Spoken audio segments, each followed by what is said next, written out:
Last time पे कहाँ थे हम लोग? स्टार्ट कर दियो ना एग्जाम्पल।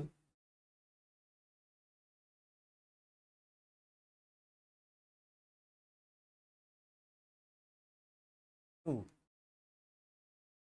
Cn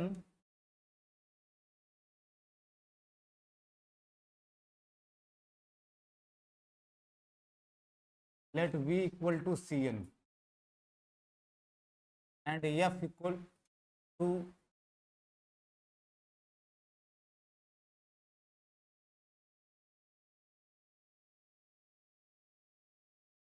C या R दोनों हो सकता है, चाहे C दिया रहे चाहे R दिया रहे उसे। F equal to R R C, क्योंकि सी एन सी के ऊपर भी वेक्टर स्पेस बना लेगा, एन आर के ऊपर भी वेक्टर स्पेस बना लेगा। ठीक है। अब इस अभी अब इस पे एक इनर प्रोडक्ट डिफाइन करना है, तो define let x equal to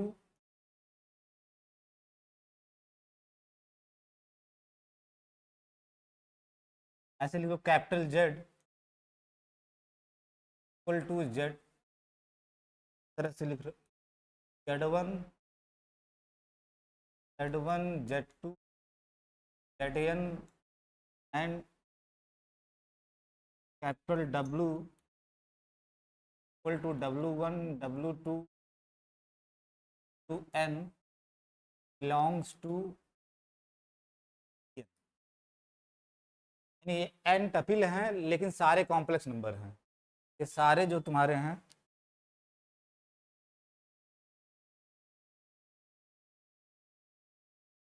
ये Z1 C से है, Z2 C से है, Z, तब ये आपका पूरा CN से आ रहा होगा। ये हर एंट्री अपने आप में कॉम्प्लेक्स नंबर, ये भी कॉम्प्लेक्स नंबर, ये भी कॉम्प्लेक्स नंबर, ये भी कॉम्प्लेक्स नंबर। तो ZW दो लिए CN के एलिमेंट। अब इनर प्रोडक्ट डिफाइन करना है, inner product of Z comma W, general element लिए। अब देखना है इनर प्रोडक्ट इसका क्या आएगा। इनर प्रोडक्ट बेसिकली होगा क्या, CN क्रॉस CN से जो भी फील्ड हो, चाहे वो R हो और चाहे वो C हो, ठीक है। CN क्रॉस CN से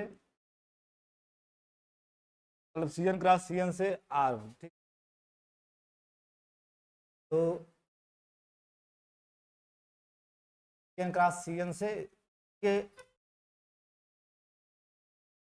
C में, तो C ही ले लो, C, क्योंकि जो इनर प्रोडक्ट डिफाइन करने जा रहा हूँ उसके हिसाब से ये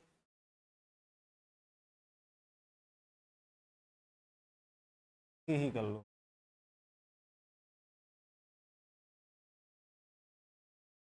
तो CN क्रॉस CN से C, फिर CN over C vector space ले रहे हो, ठीक है। CN over C vector space. अब कोई भी यहाँ का general element Z capital W लिए के द्वारा जो इमेज आएगा तो आपका आप लिखोगे ऐसे।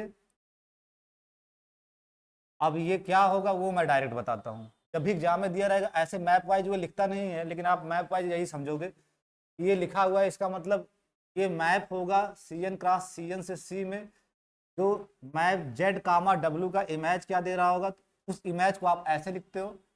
अब वो आना चाहिए एक कॉम्प्लेक्स नंबर, आना चाहिए एक कॉम्प्लेक्स नंबर, इसी का तो एलिमेंट आएगा complex number. Z1 complex number है, तो Z1 और W1 बार मतलब W1 का कॉन्जुगेट, यानी पहले वाले और दूसरे का कॉन्जुगेट लोगे, Z1 इंटू W1 बार। जैसे वहां क्या करते थे, सीधे आप x1 y1 x2 y2 कर लिए थे, यहाँ सीधे नहीं, यहाँ Z1 और दूसरे का बार लोगे, Z1 इंटू W1 बार, Z1 इंटू W1 बार। तो दूसरा वाला है Zn टपिल होगा, Z1 Z2 Zn अगर सीजन का मेंबर है, W भी n टपिल होगा अगर सीजन का मेंबर है, W1 W2 Wn। अब इसका इनर प्रोडक्ट डिफाइन कैसे कर रहे हो, तो पहले वाले की पहली एंट्री में मल्टीप्लाई करोगे दूसरे वाले की पहली एंट्री का conjugate, Z1 complex multiplication W1 bar plus Z2 W2 bar, अब पकड़ लियोगे, plus dot dot dot Zn Wn bar, इस तरह से डिफाइन कर रहे हो, ठीक। यहाँ आपका कॉम्प्लेक्स मल्टीप्लीकेशन है, यहाँ भी कॉम्प्लेक्स मल्टीप्लीकेशन है, यहाँ भी कॉम्प्लेक्स मल्टीप्लीकेशन, और ये कॉम्प्लेक्स एडिशन, कॉम्प्लेक्स एडिशन। यहाँ लिख दो ये define Z inner product of Z comma W. अभी इनर प्रोडक्ट नहीं बोलोगे, नहीं अभी आप डिफाइन कर रहे हो, डिफाइन जेड कामा डब्लू बोल देते हैं इनर प्रोडक्ट, आपको वेरीफाई करना पड़ेगा तीनों कंडीशन, ठीक है। डिफाइन दिस बाई, अगर जेड ये है और डब्लू ये है तो Z one W one bar plus Z two W two bar plus dot dot dot Z N W N bar, ये डिफाइन कर रहे हो। For every Z equal, for every capital Z equal to Z one Z two Z N and W capital W equal to capital W equal to W one W to dot dot dot W N belongs to C N. तो ये एक map define किया, अभी map है, अभी आप inner product नहीं कर रहे हो, अभी एक मैप डिफाइन किए हो C N cross C N से सी में, C N cross C N से सी में इनर प्रोडक्ट। ये मैप इस जेड कामा डब्लू का इमेज ऐसे लिखोगे और वो कैसे दे रहा है इस तरह से। तो डायरेक्ट एग्जाम में आपके मैप वाइज लिखा नहीं रहता, मैं यही कहता हूँ लिखा कभी नहीं रहेगा। आपकी कोई भी किताब पढ़ोगे, कोई भी आप एक एग्जाम में आ रहा लिखा ऐसे रहेगा, लेकिन आप समझोगे ऐसे सीजन क्रॉस सीजन से सी में मैप होगा, मैप इस ordered pair Z comma W का इमेज देगा जिसको आप ऐसे लिखते हो। अब वो कैसे डिफाइन है ये आपके एग्जाम में दिया रहेगा कि ये ऐसे डिफाइन है इस तरह से। अगर जेड आपका Z one Z two Z N है, डब्लू आपका W one W two W N है, तो इस मैप के द्वारा इमेज जेड कामा डब्लू का ये डिफाइन होगा। अब पहली कंडीशन दिखाओ, फर्स्ट वन इनर प्रोडक्ट होने के लिए पहली कंडीशन क्या होनी चाहिए, तो पूरा मैं दिखा दे रहा हूं। पहली कंडीशन की पहले कोऑर्डिनेट में लीनियर हो, तो let Z equal to Z one Z two Z N and W equal to W one W two W N belongs to V that is Cn here and alpha beta belongs to field यहाँ C है, Cn over C vector space ले रहे हो। तो आपको दिखाना क्या है, इनर प्रोडक्ट। अगर आप पहली कंडीशन दिखाना चाह रहे हो तो आपको यदि दिखाना होगा alpha Z plus beta W और एक एलिमेंट और लिखना होगा alpha Z plus beta W, Z W use कर लीजिए, मान लो हाँ वी यूज कर लीजिए, वी नहीं करोगे कि वी वेक्टर स्पेस के लिए कर लिए, कुछ भी नोटेशन यूज कर लो जो वी एक्स कर लो, नहीं सारे कैपिटल एक्स में दिखा रहे हो, सी एन का एलिमेंट है, सी एन का एलिमेंट है, सी एन का एलिमेंट है। तो यहाँ यहाँ आपको एक्स भी बताना पड़ेगा, फिर X equal to capital X equal to X one X two dot dot dot X N belongs to C N. तीन एलिमेंट आप जेड डब्ल्यू एक्स लिए सी एन का और अल्फा बीटा फील्ड से, जहाँ जेड आपका Z one Z two Z N, W आपका W one W two W N और एक्स आपका X one X two X N है। अब आपको दिखाना है इनर प्रोडक्ट, आप मतलब मैप के द्वारा इसकी इमेज इक्वल टू अल्फा इस और प्लस बीटा, ये दिखाना पड़ेगा, ठीक है। ये तो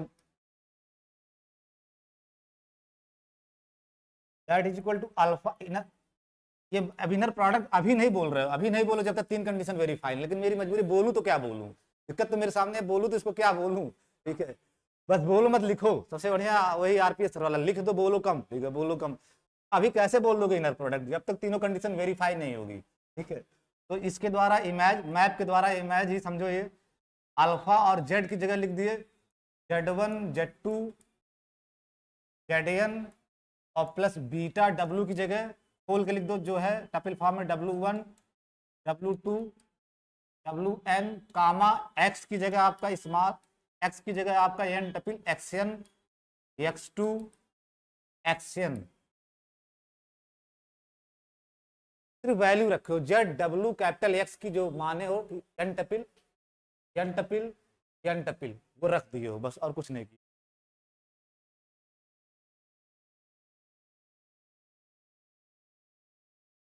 ये यहाँ वेक्टर स्पेस की प्रॉपर्टी नहीं, एक बार स्केलर मल्टीप्लिकेशन फिर वेक्टर एडिशन, मतलब scalar coordinate wise scalar multiplication और कोऑर्डिनेट वाइज एडिशन यूज करोगे। Cn वेक्टर स्पेस है ना, scalar multiplication, coordinate wise scalar multiplication and coordinate wise vector addition. इतने को सॉल्व करोगे आपका क्या आ जाएगा, alpha Z1 plus beta W1 पहला कोऑर्डिनेट पूरा एक साथ में सॉल्व कर देना हूँ, स्केलर मल्टीप्लीकेशन और वेक्टर एडिशन एक साथ, alpha Z1 plus beta W1, दूसरा कोऑर्डिनेट क्या आएगा, alpha Z2 plus beta Z2 plus dot dot dot alpha ZN plus beta WN। ये आया इसको सॉल्व करने पे इतने को, इसमें वेक्टर एडिशन जो कि कोऑर्डिनेट वाइज एडिशन है और स्केलर मल्टीप्लिकेशन यानी अल्फा समय मल्टीप्लाई हो गया होगा, बीटा समय मल्टीप्लाई हो गया होगा, फिर कोऑर्डिनेट वाइज जोड़ दिए। यही तो एफएन पे ऑपरेशन होते हैं। एफएन पे जो ऑपरेशन होते हैं, vector addition is coordinate wise addition और scalar multiplication is coordinate wise scalar multiplication.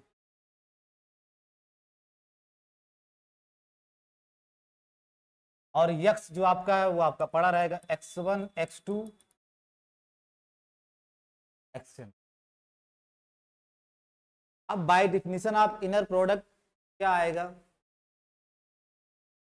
तो आप तो इसको तो डिफाइन कर चुके हो ना, जेड डब्ल्यू को आप डिफाइन, अगर जेड एन टपिल है डब्ल्यू एन टपिल है तो आप डिफाइन कर चुके हो, Z1 W1 bar plus Z2 W2 बार, ये तो डिफाइन किए हो। तो ये आपका एन टपिल फॉर्म में है, ये एन टपिल फॉर्म में तो आपका क्या आएगा, alpha Z1 plus beta W1 into x1 बार, यही तो आएगा, दूसरे का बार हो जाता है, दिस इंटू दिस का bar plus alpha Z2 plus beta W2 Z2 x2 bar. इसका लास्ट, ऐसे लास्ट वाला क्या आएगा, alpha ZN plus beta WN plus XN bar. आप यूज कर रहे हो जो डिफाइन किए हो मैप, उसी तो, अगर ये एन ट्रिपल फॉर्म में है, ये एन ट्रिपल फॉर्म में है, तो दिस इंटू इसका कॉन्जुगेट प्लस दिस इंटू इसका conjugate plus dot dot dot plus this into इसका कॉन्जुगेट, ये तो होगा बाय डिफिनीशन आप जो आप डिफाइन किए हो मैप। अब यहां से सब इधर जो लिखे हो सब कॉम्प्लेक्स मल्टीप्लीकेशन है, कॉम्प्लेक्स एडिशन है, ठीक है, और वो फील्ड बनाता है कि फील्ड है, डिस्ट्रीब्यूटिव लॉ, एसोसिएटिव लॉ, जो चाहो वो यूज कर सकते हो। You can right this alpha Z1 x1 bar, distributive law लगा रहे हो, अल्फा Z1 डिस्ट्रीब्यूट करा दे रहे हो, अल्फा Z1 x1 बार प्लस बीटा W1 x1 बार और प्लस अल्फा Z2 x2 बार और प्लस बीटा W2 x2 बार। डिस्ट्रीब्यूटिव लॉ लगा रहे हो क्योंकि सी फील्ड होता है, फील्ड सारा यहाँ फील्ड का, सी का ऑपरेशन है कॉम्प्लेक्स एडिशन और कॉम्प्लेक्स मल्टीप्लीकेशन, तो फील्ड डिस्ट्रीब्यूटिव लॉ को फॉलो करता है, तो डिस्ट्रीब्यूट करा दिए x1 बार को, x2 बार को, xn बार को। लास्ट वाला क्या आएगा, alpha ZN xn bar plus dot plus beta WN xn bar, सब सी के अंदर का मल्टीप्लीकेशन और एडिशन है। फिर आप क्या करोगे, एसोसिएटिव लॉ लगा दोगे, क्योंकि अल्फा भी कॉम्प्लेक्स नंबर है, यहाँ फील्ड भी आप सी लेके चल रहे हो, सब कॉम्प्लेक्स नंबर है, यानी इन सब के बीच में कॉम्प्लेक्स मल्टीप्लीकेशन है। और कॉम्प्लेक्स मल्टीप्लीकेशन एसोसिएटिव होता है क्योंकि सी प्लस डॉट, आप शुरुआती लेक्चर में पढ़ो, ये फील्ड सी प्लस डॉट एक फील्ड होता है क्योंकि सी प्लस अबिलियन ग्रुप होता है, सी स्टार डॉट अबिलियन ग्रुप होता है, सी स्टार डॉट अबिलियन ग्रुप होता है, और डॉट आपका प्लस के ऊपर डिस्ट्रीब्यूट करता है, ये फील्ड है, फील्ड का एग्जाम्पल। तो यहाँ एसोसिएटिव लॉ लगाओगे क्या आएगा आपका, अल्फा Z1 x1 बार, और अल्फा वाले टर्म एक साथ कर लो क्योंकि कॉम्प्लेक्स एडिशन एसोसिएटिव है, तो सारे अल्फा वाले एक साथ कर लिए, और अल्फा कॉमन भी कर लो एक ही साथ, सारे अल्फा वाले इकट्ठा करके फिर अल्फा बाहर भी कर लेना डिस्ट्रीब्यूटिव लॉ से, आपका ब्रैकेट में बचेगा केवल क्या, हटा दो अल्फा वाले सारे टर्म, ये एसोसिएटिव लॉ यहाँ लगाओगे, यहाँ लगाओगे, यहाँ लगाओगे, और फिर चूंकि कॉम्यूटेटिव है तो एसोसिएटिव कॉम्यूटेटिव होने की वजह से सारे अल्फा वाले टर्म एक साथ आ जाएंगे, और फिर अल्फा डिस्ट्रीब्यूटिव लॉ से बाहर कर लोगे तो आपका बचेगा अल्फा Z1 x1 बार, Z2 x2 बार और plus dot dot dot ZN xn बार, यही बचेगा। और प्लस बीटा वाले टर्म एक साथ कर लो, और फिर एसोसिएटिव लॉ लगाओगे तो बचेगा अंदर वही कहानी जो अल्फा के साथ कर रहे हो, सेम बीटा के साथ। तो W1 x1 बार प्लस W2 x2 बार प्लस WN xn बार, ये सारा काम प्रियांशु किसके अंदर किया जा रहा है? सी प्लस डॉट फील्ड के अंदर। तो distributive law, associative law, commutative law सब यूज हो रहा है, लिखते कुछ नहीं है। अगर कोई पूछे तो आप सब इकट्ठा बता दो, डिस्ट्रीब्यूटिव लॉ यूज हो रहा है, एसोसिएटिविटी यूज हो रही है, कम्यूटेटिविटी यूज हो रही है, सब यूज हो रहा है क्योंकि सी प्लस डॉट फील्ड है, इसमें स्वतंत्रता है, आप किसी को किसी के साथ कर सकते हो, जैसे अमेरिका में। तो alpha inner product Z x, this is nothing but, आप जो लिखे हो इनर प्रोडक्ट जेड एक्स ही है, इनर प्रोडक्ट जेड एक्स मतलब उस मैप के द्वारा जेड कामा एक्स की इमेज, वही तो है और कुछ नहीं है। और प्लस इसको लिख सकते हो beta W capital W x, आपकी पहली प्रॉपर्टी वेरीफाइड है। अब आपको आइडिया हो गया होगा, जब पहली दिखा लिया तो दूसरी में कुछ है ही नहीं, कम्यूटेटिव दिखाना है, ठीक है। सिमिलरली आप एग्जाम में मत लिख देना similarly we can show that second, third लेकिन दिखाओ, थर्ड दिखाना आपको, ठीक है। सिमिलरली आप सेकंड को भी दिखा सकते हो, मीन्स कि Z W equal to W Z bar, second में ये आपको दिखाना होगा, सेकंड में ये दिखाना होगा, ठीक है। थर्ड तो ये आप दिखा लोगे, जेड मान लोगे Z1 Z2 ZN, डब्ल्यू मान लोगे W1 WN, और अपने आप सब कैलकुलेशन करोगे तो आ जाएगा। थर्ड वन में जब आप करोगे कि किसी का अपने ही साथ इनर प्रोडक्ट लिया जाए, तो let Z equal to capital Z equal to Z1 Z2, general element ले रहे हो, ZN belongs to CN, P की जगह CN है। अब इसका अपने ही साथ इसके द्वारा इमेज ले रहे हो, अभी इनर प्रोडक्ट नहीं बोल रहा हूँ, इसके द्वारा इमेज ले रहे हो, क्योंकि अभी कैसे इनर प्रोडक्ट हो जाएगा जब तक तीनों प्रॉपर्टी सेटिस्फाई नहीं कर लेगा। जब तीनों प्रॉपर्टी सेटिस्फाई कर लेगा तब आप उस मैप को बोलोगे कि इनर प्रोडक्ट है CN के ऊपर, इनर प्रोडक्ट है CN के ऊपर। तो ये आपका क्या आएगा, Z1 Z2 ZN, जब दोनों सेम है तो यहां भी Z की जगह लिख दिए, दूसरे Z की जगह भी आप यही लिखोगे Z1 Z2 ZN, क्योंकि दोनों सेम ही है। और इस मैप की डिफिनीशन क्या कहती है, पहला वाला इनटू दूसरे वाले का कॉन्जुगेट, यानी Z1 बार, ये तो होगा Z1 bar, by definition of map, that map first और इसका कॉन्जुगेट, तो Z1 बार प्लस Z2 बार और plus dot dot dot ZN बार। Z बार क्या कोई complex number, Z1 Z2 ZN सब कॉम्प्लेक्स नंबर है। CN के एलिमेंट मतलब क्या, हर Z1 Z2 ZN अगर CN का मेंबर है, इसका मतलब Z1 भी आपका कॉम्प्लेक्स नंबर है, Z2 भी कॉम्प्लेक्स नंबर है, ZN भी कॉम्प्लेक्स नंबर है अगर CN का मेंबर है। तो किसी कॉम्प्लेक्स नंबर में उसके कॉन्जुगेट से मल्टीप्लाई करते हो तो क्या आता है आपका, mod Z is absolute value of Z, ठीक है। तो this is nothing but mod Z1 square mod Z2 square plus dot dot dot mod ZN square, mod ZN square. किसी कॉम्प्लेक्स नंबर को, ये तो पढ़ते हो आप लोग, जिसको ना आए वो तुरंत प्रूव भी कर सकता है, x plus I Y into X minus I Y, तो x square plus Y square आ जाएगा, जो कि मॉड Z का स्क्वायर है। Mod Z1 square mod Z2 square mod ZN square, mod Z1 complex number, Priyanshu तुम लिखने में रह जाते हो, मॉड Z1 रियल नंबर है कि कॉम्प्लेक्स नंबर है? हाँ रियल नंबर है, रियल, क्योंकि मॉड हमेशा रियल निकल के आता है, किसी कॉम्प्लेक्स नंबर का जो एब्सोल्यूट वैल्यू आता है वो रियल नंबर निकल के, तो अगर रियल नंबर है तो कॉम्प्लेक्स नंबर नहीं होगा, होगा ऑफ कोर्स होगा, ठीक है, लेकिन खासियत यह कि ये रियल नंबर है। तो और किसी कॉम्प्लेक्स नंबर, किसी रियल नंबर का अगर स्क्वायर है, ठीक है, आपको पहले से पता है पार्ट एक्स स्क्वायर हमेशा ग्रेटर आर इक्वल, मिनिमम या तो जीरो होगा या तो पॉजिटिव होगा, और एवरी एक्स इन आर, ये तो एनालिसिस करती है पार्ट 1 की, ये रियल नंबर का स्क्वायर ही है, तो हर term greater or equal to zero, हर term greater or equal to zero, हर term greater or equal to zero. तो जब सब term greater or equal to zero तो सबका सम भी क्या होगा, greater or equal to zero. आपका सम भी क्या होगा, greater or equal to zero. तो आपको यही दिखाना था, अगर किसी का उसी के साथ मैप के द्वारा इमेज ले रहे हो तो नॉन नेगेटिव होना चाहिए, नॉन नेगेटिव यानी greater or equal to zero होना चाहिए।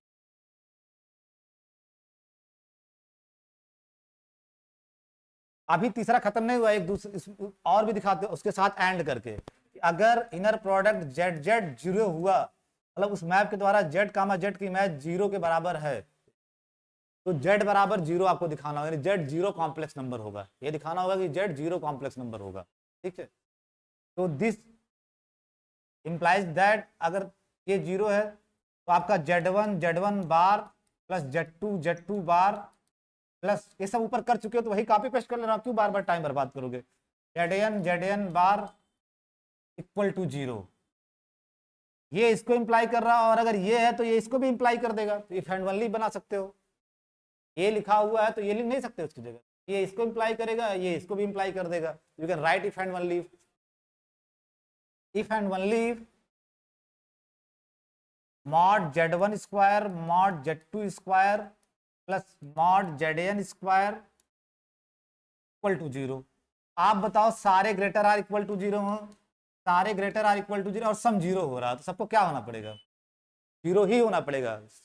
अगर जीरो सारे नहीं हुए, एक भी पॉजिटिव हुआ तो सम जीरो आएगा क्या, क्योंकि निगेटिव अलाउ नहीं कर रहे हो, निगेटिव अलाउ नहीं कर रहे हो, सारे greater or equal to zero है और सम जीरो आना है, पक्का सबको जीरो होना पड़ेगा, क्योंकि अगर एक भी जीरो नहीं हुआ तो वो पॉजिटिव होगा, और अगर पॉजिटिव होगा तो सम आपका पॉजिटिव आएगा, जीरो नहीं आएगा, दैट पॉजिटिव नंबर आएगा। ठीक, तो इस वजह से इफ एंड ओनली ये कंपल्सन करता है कि आपकी मजबूरी, अगर सारे नॉन नेगेटिव हैं और सम जीरो है तो सबको जीरो होना पड़ेगा। तो mod Z one square equal to zero equal to mod Z two square equal to dot dot dot mod Z N square, सबको जीरो होना पड़ेगा, सारे टर्म को जीरो होना पड़ेगा। If and only mod Z one square अगर zero तो mod Z one भी जीरो होगा, equal to mod Z two भी जीरो होगा, equal to mod Z N भी जीरो होगा। और दुनिया में कौन सा कॉम्प्लेक्स नंबर है जिसका मॉड जीरो होगा, जीरो कॉम्प्लेक्स नंबर। ठीक है, तो जेड वन भी जीरो कॉम्प्लेक्स नंबर। ये सब चीजें तुम बहुत तेज बताते हो प्रियांशु। ठीक है, तुमको जब मैं पढ़ाऊंगा अपना असिस्टेंट ऐसे कुर्सी लगा के रखूंगा, इतना वाला काम तुम बताओगे, ये सब मेन मेन काम मैं, फिर जो ये वाला काम आएगा तुम बताओगे, जीरो होगा। ठीक है, जीरो होगा। ठीक है, अगर Z one Z two Z N सब जीरो हो गया, इसका मतलब इससे बना एन टपिल जीरो हो जाएगा, यानी Z one Z two Z N equal to zero zero zero zero if and only, और यही आपका जेड है, यही आपका जेड है, यही तो जेड है। ठीक है, और जेड इक्वल टू का सी एन का जीरो, सी एन का जीरो यही होगा, जेड इक्वल टू जीरो आ गया, ये जीरो सी एन का होना है, Z Z equal to zero दिखाना मतलब क्या, सी एन का जीरो दिखाना, यही तो मतलब हुआ वेक्टर स्पेस का जीरो, और सी एन का जीरो यही होता है, सी एन का जीरो यही है, सी एन का जीरो आपको पता होना चाहिए, zero zero zero zero zero होगा, नॉट जीरो कॉम्प्लेक्स नंबर। ठीक है, जेड इक्वल टू जीरो, तो तीसरी प्रॉपर्टी वेरीफाई हो गई। सो अब आप कह दोगे कि जो आप मैप डिफाइन किए हो वो इनर प्रोडक्ट है, तो द एबव डिफाइंड मैप, वही जो डिफाइन किए हो ऐसे करके,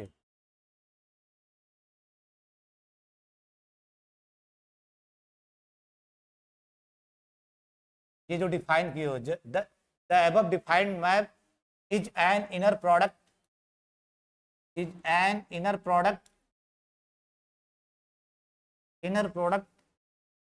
on C N, vector space यहाँ सी एन है, सी एन के ऊपर इनर प्रोडक्ट है,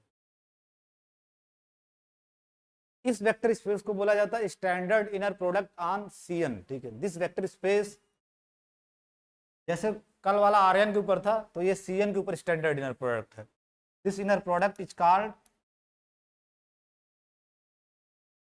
this inner product on C N is called standard standard inner product, standard inner product on C N, standard inner product on C N,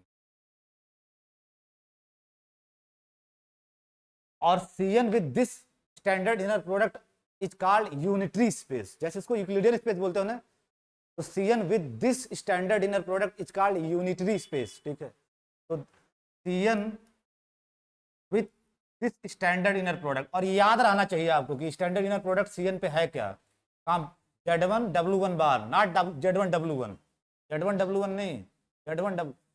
अच्छा suppose Z1 W1 ले तो दिक्कत कहाँ आती है? मान लो ये तो आपको ऐसा लग रहा होगा कि सर को पता कैसे चल गया कि Z1 W1 बार लेना है। अगर W1 बार न लेकर के Z1 W1 ही ले लिया होता, जैसे पहले एग्जाम्पल में लिया था Z1 W1 plus Z2 W2 plus dot dot dot Zn W1, तो क्या दिक्कत आती? हाँ, तीसरा कंडीशन गड़बड़ हो जाता मामला। ठीक है, गड़बड़, इसीलिए वहां बार लिया जा रहा है। ठीक है, बार लिया, ये सब चीजें आपको थोड़ा बहुत अपने खुद से सोचना चाहिए कि काहे यही लिया जा रहा है, क्यों यही लिया जा रहा है। ये जब तक नहीं सोचोगे तब तक मैथमेटिक्स पढ़ने का कोई मजा है नहीं। ठीक है, Cn with this standard inner product is called unitary space of dimension n।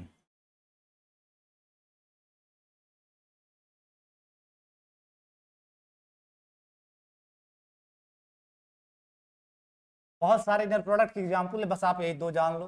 वैसे तमाम इनर प्रोडक्ट, जितने इनर प्रोडक्ट कई आप बना सकते हो।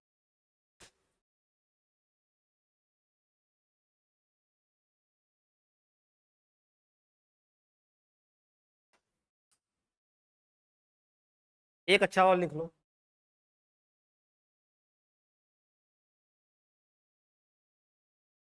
Late v equal to C01। ये भी बहुत करवाते हैं अपने यहाँ वाले लोग, C01 the set of all continuous functions। C stands for continuous function। V क्या ले रहे हो? C01 the set of all continuous functions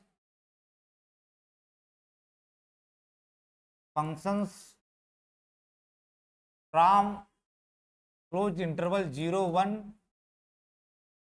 to R। 0 1 से R में जितने कंटिन्यूअस फंक्शन हो सकते हैं सब इकट्ठा कर रहे हो यहाँ पे। मीन्स मैं अगर सेट वाइज लिखो तो F is such that F is a map from close interval 0 1 to R is a continuous function. Ordinary function नहीं है, कंटिन्यूअस फंक्शन, कंटिन्यूअस फंक्शन।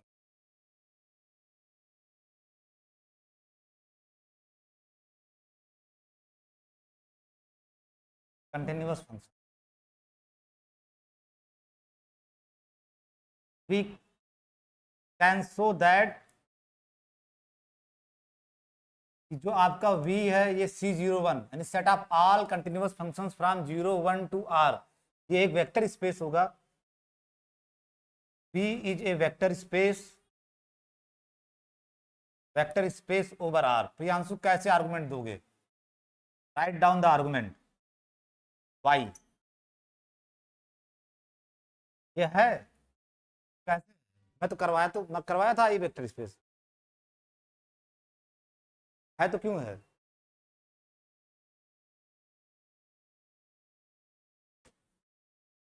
कहोगे सारी कंडीशन सेटिस्फाई कर रहा है, ये बच्चों वाला जवाब होगा। ठीक है, ये तुम सोच रहे हो तुम बहुत आगे बहुत नाम कमाने वाले हो, तुम्हें सोच समझ के जवाब दे, दिनेश सर वाला जवाब नहीं देना है। इससे बढ़िया दे ही ना। ठीक है, इससे बढ़िया दे ही ना। तो क्यों है ये वेक्टर स्पेस?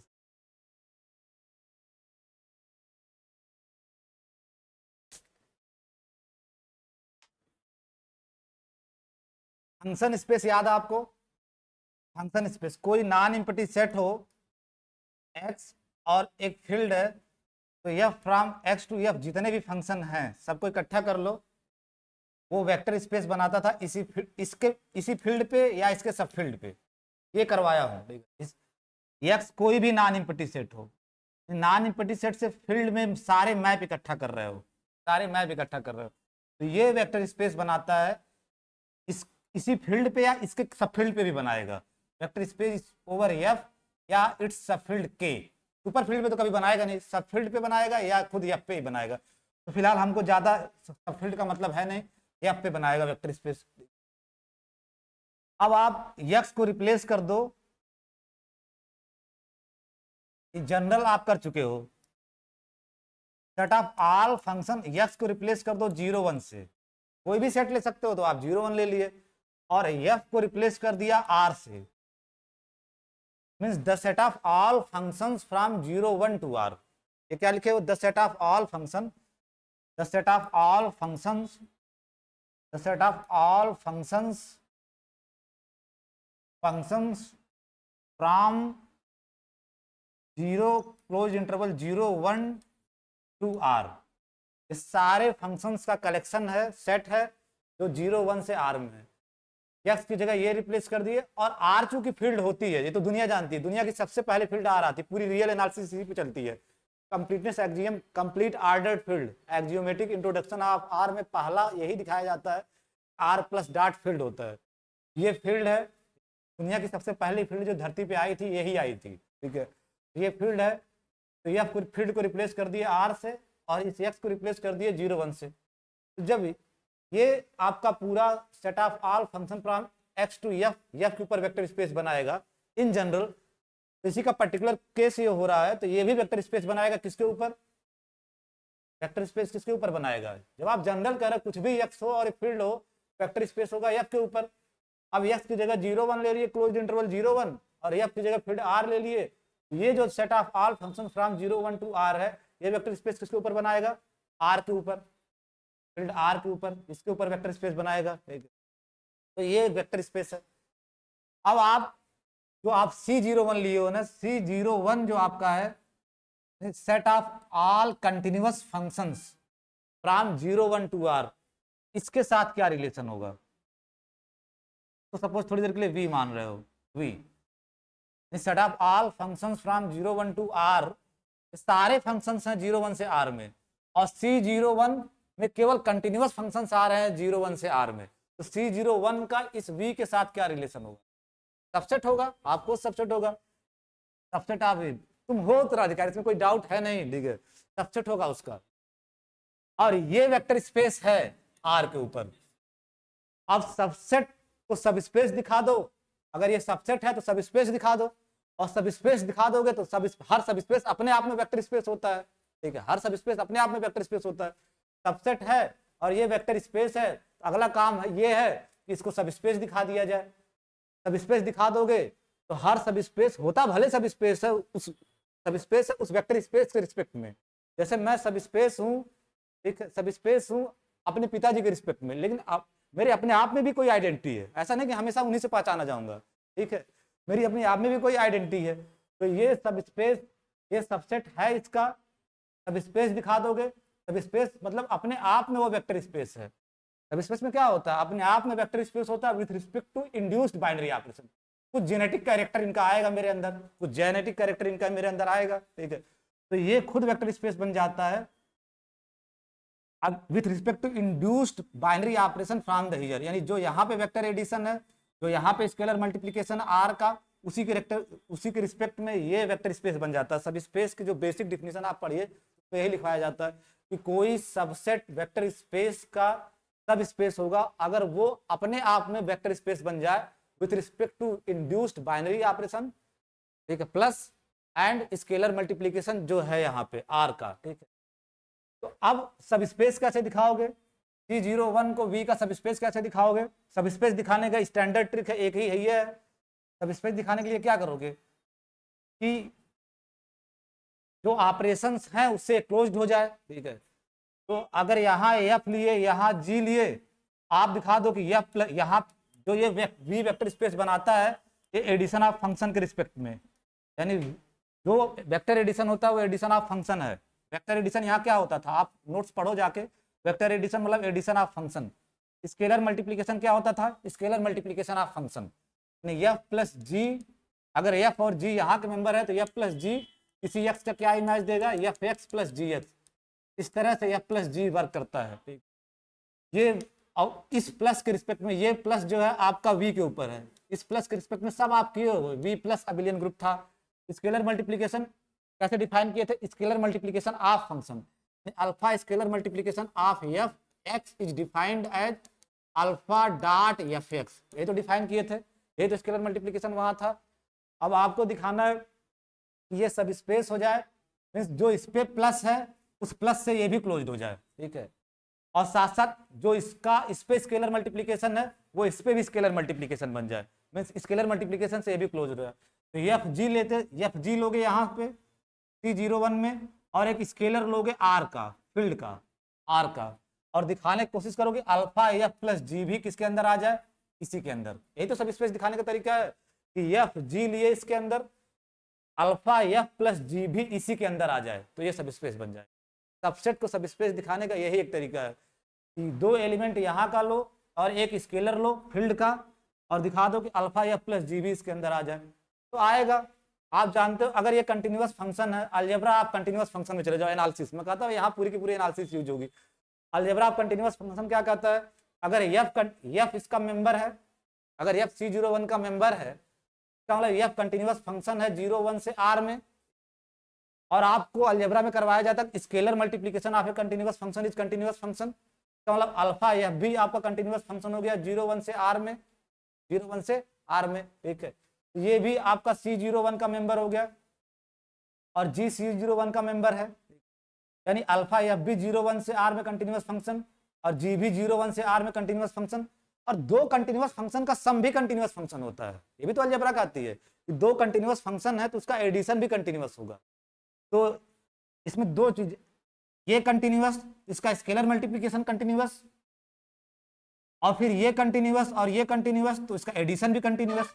तो अल्फा एफ प्लस जी आपका 01 से R में कंटिन्यूअस फंक्शन हो गया, इसका मतलब अल्फा एफ प्लस जी एलिमेंट हो गया C01 का, और जो ही ऐसा होगा तो C01 सब स्पेस हो जाएगा V का। तो जो ये लिखे हो अपने एग्जाम्पल में C01, ठीक है,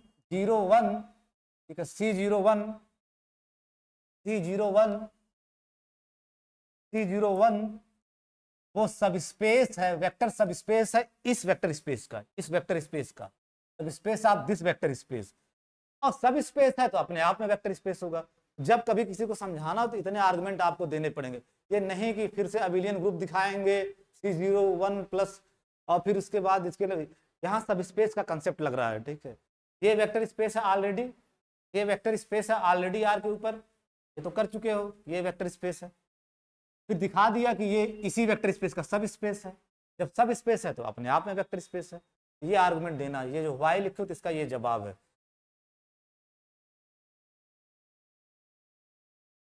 तो इसमें पार्ट 1 की ठीक ठाक एनालिसिस भी यूज होती है, algebra of continuous function, algebra of continuous function.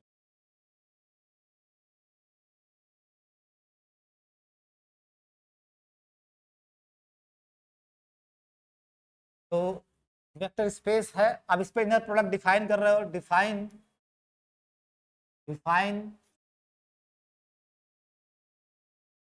F, यहाँ के जो एलिमेंट होंगे C01 के वो फंक्शन ही होंगे, कंटिन्यूअस फंक्शन कहाँ से कहाँ, 01 से, ऐसे लिख लो, नहीं तो बाद में लिखो फिर let F G belongs to C01। जो ही आप ऐसे लिखते हो तुरंत समझोगे कि एफ और जी दोनों आपके 01 से R में कंटिन्यूअस फंक्शन, एफ जी आप C01 के दो जनरल एलिमेंट लिए, मतलब एफ भी 01 से R में कंटिन्यूअस फंक्शन और जी भी आपका 01 से R में कंटिन्यूअस फंक्शन। अब इस पे मैप डिफाइन कर रहे हो, डिफाइन दिस मैप एफ कामा जी, और डिफाइन करने में सतर्कता ध्यान रखना इंटीग्रेशन के सहारे, इसलिए मैं नहीं कर रहा था क्योंकि अभी रीमान इंटीग्रेशन आपको पढ़ाया नहीं। आपको एक रिजल्ट करवाया जाएगा कि every continuous function general function integrable नहीं होता है, कंटिन्यूअस फंक्शन, इसीलिए C01 ले रहा हूँ, तो मैं डायरेक्ट V ले लेता। आप सोच भी सकते हो कि क्यों सर यही लिए, direct function from 01 to R भी ले सकता था, लेकिन जान के मैं कंटिन्यूअस फंक्शन ले रहा हूँ 01 से R में कंटिन्यूअस फंक्शन, क्योंकि every continuous function is integrable, Riemann integrable, her continuous function Riemann integrable होता है। तो अगर एफ C01 का मेंबर है, इसका मतलब integral 0 to 1 fx dx exist करेगा, पक्का है, एग्जिस्ट करेगा, क्योंकि कंटिन्यूअस फंक्शन रीमान इंटीग्रेबल होता है, ठीक। तो अगर एफ C01 का मेंबर है, मतलब एफ 01 से R में कंटिन्यूअस फंक्शन है, इसका रीमान इंटीग्रल एग्जिस्ट करेगा, और लिमिट क्या होगी 0, 0 से 1, 0 से 1, 0 1 F x D X exist करेगा। ठीक है, उसी तरह से आपका जी C01 का मेंबर है तो ये भी कंटिन्यूअस फंक्शन है, तो ये भी रीमान इंटीग्रेबल होगा, तो 0 1 जी एक्स डी एक्स भी एग्जिस्ट करेगा। ठीक है, और अगर एफ कंटिन्यूअस फंक्शन है और जी कंटिन्यूअस फंक्शन है तो एफ इंटू जी भी तो कंटिन्यूअस फंक्शन होगा। अगर ये भाई साहब अलजेब्रा ऑफ कंटिन्यूअस फंक्शन है पार्ट 1 की, आप लोग इतना ध्यान से मत देखो मुझे। ठीक है, ये सब प्रूव करवाया गया है। ठीक है, दो कंटिन्यूअस फंक्शन का जोड़ कंटिन्यूअस होता है, दो कंटिन्यूअस फंक्शन का घटाना कंटिन्यूअस फंक्शन होता है, दो कंटिन्यूअस फंक्शन का गुणा कंटिन्यूअस फंक्शन होता है, दो कंटिन्यूअस फंक्शन का रेशियो भी कंटिन्यूअस फंक्शन होता है, प्रोवाइडेड कि नीचे 0 नहीं होना चाहिए। ठीक है, और कंटिन्यूअस फंक्शन का स्केलर मल्टी 5 कंटिन्यू अलजेब्रा में करवाया जाता है, scalar multiplication of continuous function is continuous. तो अगर एफ कंटिन्यूअस फंक्शन है 0 1 से आर में तो एफ इंटू जी भी कंटिन्यूअस फंक्शन होगा 0 1 से आर में, दोनों C01 के मेंबर हैं, यानी एफ भी कंटिन्यूअस फंक्शन है 0 1 से आर में, जी भी कंटिन्यूअस फंक्शन है 0 1 से आर में, तो उनका मल्टीप्लिकेशन जो फंक्शन आएगा प्रोडक्ट फंक्शन वो भी कंटिन्यूअस फंक्शन होगा 0 1 से आर में, तो ये भी एलिमेंट होगा C01 का, C01 का। और ये वर्क कैसे करता है, F dot G X is defined as F X into G X, सब पार्ट 1 में कराया गया F X into G X, product function इस तरह से वर्क करता है। ठीक है, F X into G X. अभी प्रियांशु फिर पूछूंगा फिर नहीं बता पाओगे तुम, ये तो ये तो मल्टी तुम कहते भी ऐसे, ये प्रोडक्ट ऑफ फंक्शन है, मल्टीप्लीकेशन ऑफ फंक्शन, और ये वाला डॉट क्या है, एलिमेंट का डॉट, तो कहाँ के एलिमेंट का डॉट, अब हमें कहाँ पता, सब तो पता है। आप कह रहे हो कि एफ इसका मेंबर है तो आपको पता नहीं है एफ कहाँ कहाँ फंक्शन है, जी इसका मेंबर है तो आपको पता नहीं है जी कहाँ से कहाँ फंक्शन है। ठीक है, आर का डॉट होगा, आर का मल्टीप्लीकेशन बाद में हम बताते हैं जब ऑर्डिनरी मल्टीप्लीकेशन ऑफ आर है, ये आर का मल्टीप्लीकेशन है। ठीक है, क्योंकि एफ 0 1 से आर में कंटिन्यूअस फंक्शन है, तो जो इमेज आएगा एफ एक्स वो रियल नंबर होगा, जो जी एक्स आएगा वो भी रियल नंबर होगा, तो दो रियल नंबर के बीच में नेचुरल जो मल्टीप्लीकेशन उपलब्ध है वो क्या है, रियल नंबर का मल्टीप्लीकेशन। ठीक है, यहाँ तो अगर एफ आपका C01 का है, जी C01 का है, तो एफ इंटू जी भी C01 में होगा। C01 में होने का मतलब क्या है, कंटिन्यूअस फंक्शन है 0 1 से आर में, और अगर कंटिन्यूअस फंक्शन है तो इसका रिमान इंटीग्रेशन एग्जिस्ट करेगा, यानी 0 1 to F into G X D X exist करेगा, एग्जिस्ट करेगा।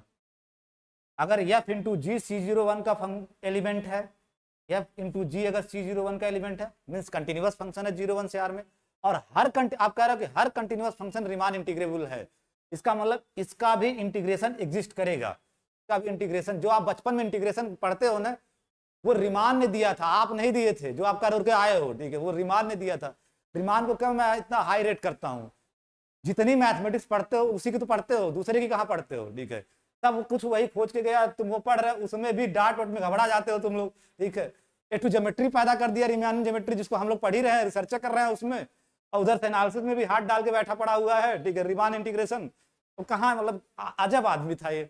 और मजेदार बात, 39 साल समथिंग में मर भी गया था, 40 साल के पहले ही ये मर गया, ये भी मुझे नहीं समझ में आता है कैसे ये भाई साहब था। ठीक है, और भी जिसकी दुखद घटना सुनता हूँ, जो इसका गुरु था वो पागल था। ठीक है, गाउस। ठीक है, ये 3 टॉपिक दिया रिसर्च का, इस पे और इसको तीसरा वाला टॉपिक दे दिया, नहीं तुमको इस पे रिसर्च करना है। ठीक, पता नहीं क्या उसको ये काला वाला दिखता था क्या। ठीक है, काला वाला दे दिया।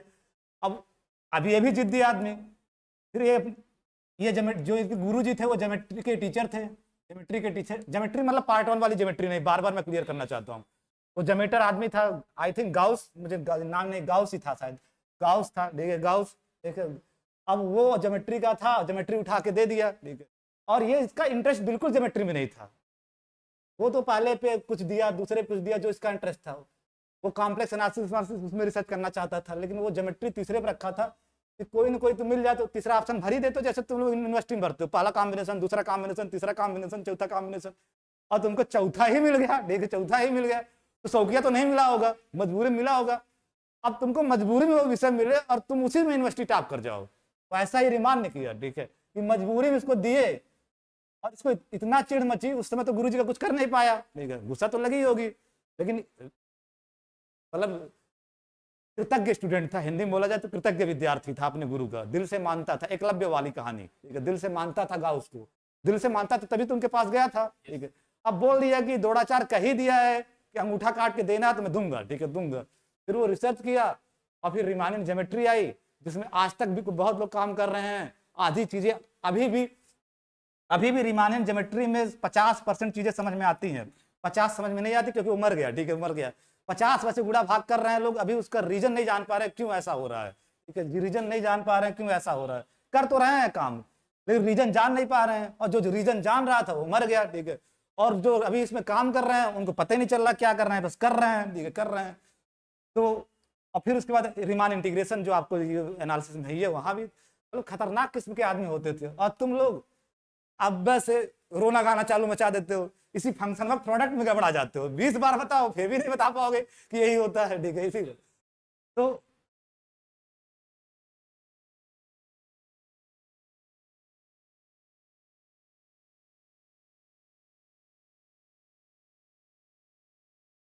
तो एफ इंटू जी कंटिन्यूस फंक्शन होगा 0 1 से आर में, इसका मतलब रिमान इंटीग्रेशन एग्जिस्ट करेगा 0 1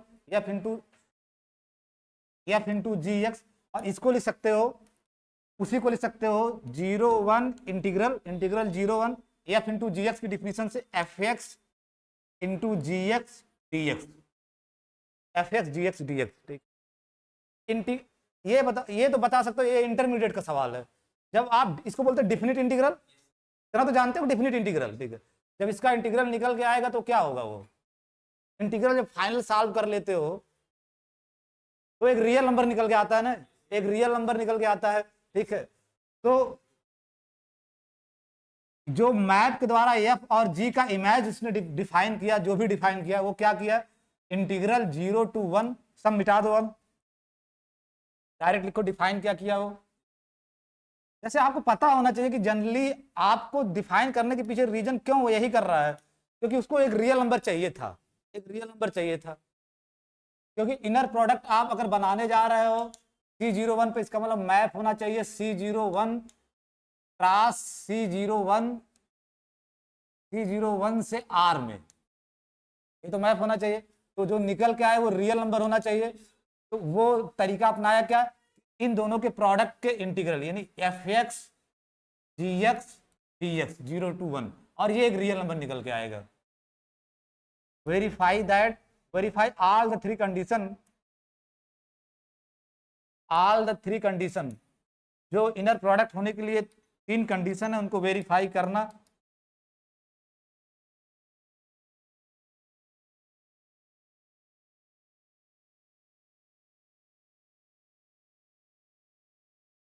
all the three conditions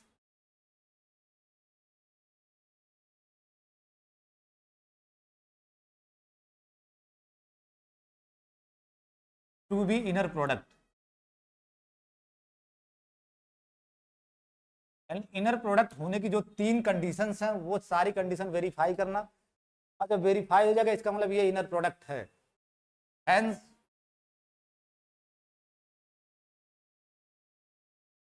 in an inner product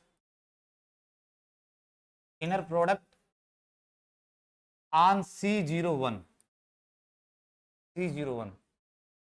ये C01 पे इनर प्रोडक्ट है, और इनर प्रोडक्ट वर्क कैसे कर रहा है इसको आप ब्रैकेट में बना लेना, इसकी वर्किंग आपको पता होनी चाहिए, ऐसे वर्क कर रहा है। वही 3 बातें वेरीफाई करना है यहाँ पे। साल में कभी कभार एक आध बार ये क्वेश्चन पूछ लेते हैं, वैसे ही ना एग्जाम्पल फिर एग्जाम्पल अब पूछा नहीं जाता है, बहुत एक आध बार मन हुआ तो पूछ लिया, मतलब सदियों में एक आध बार पूछ लेते हैं।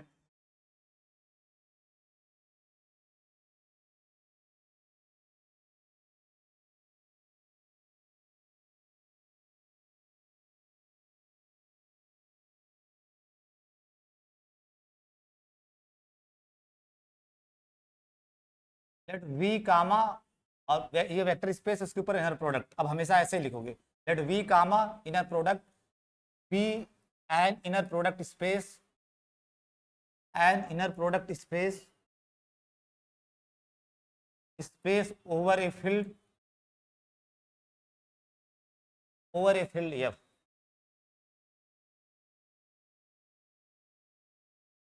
जब आप पीएचडी इंटरव्यू का वाइवा अपने यूनिवर्सिटी में देने जाओगे, जो ही ये स्टेटमेंट लिखे, सब लड़के 10, जब वहाँ इंटरव्यू होता है, मान लो 10 लोग इंटरव्यू दे रहे हैं, 9 आदमी लीनियर अलजेब्रा में इंटरव्यू देता है, ये ट्रैक रिकॉर्ड, क्योंकि उसके अलावा उसको कुछ आता ही नहीं है, ठीक है।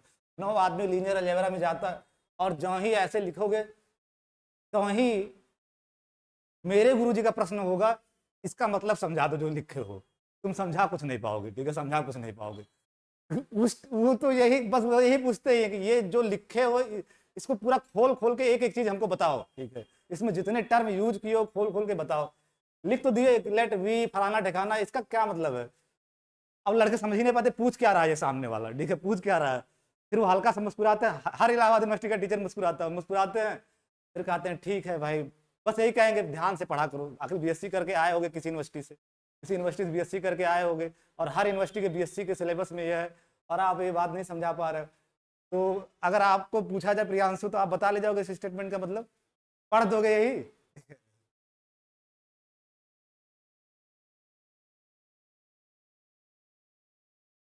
हाँ बहुत सही, यही बात वो जानना चाहते हैं, और लड़का समझ नहीं पाता वो जानना क्या चाह रहे हैं।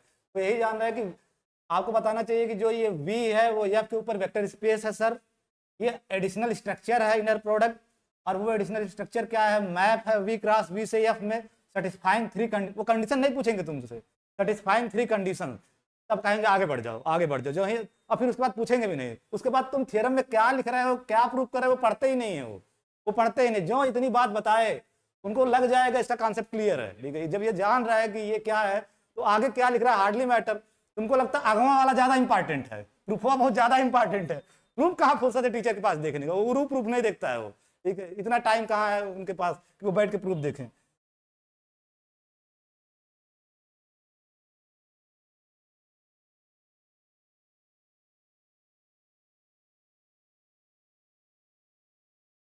या ऐसे लिख दो, फॉर एनी एक्स, कोई भी एक्स लो इस वी में, लेट भी लिख सकते हो, for any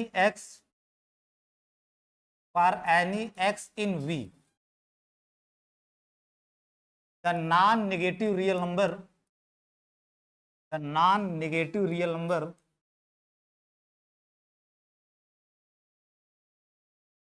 the non negative real number means negative नहीं हो सकता, जीरो या जीरो से बड़ा, जीरो भी हो सकता है या पॉजिटिव होगा, non negative real number.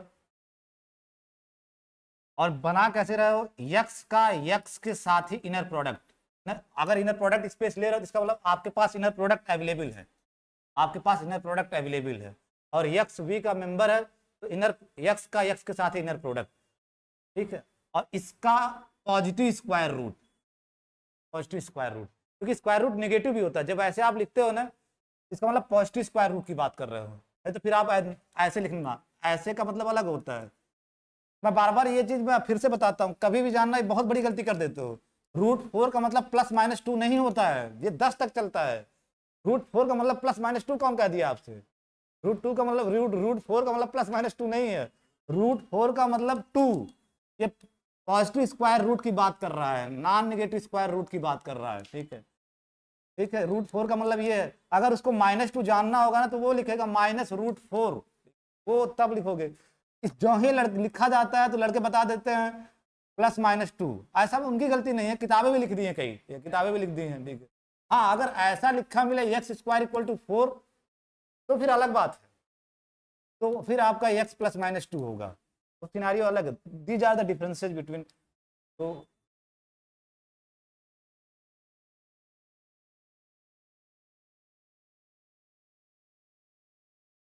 The non negative real number, positive square root या नॉन नेगेटिव स्क्वायर रूट, ठीक है, एक्स का एक्स के साथ इनर प्रोडक्ट,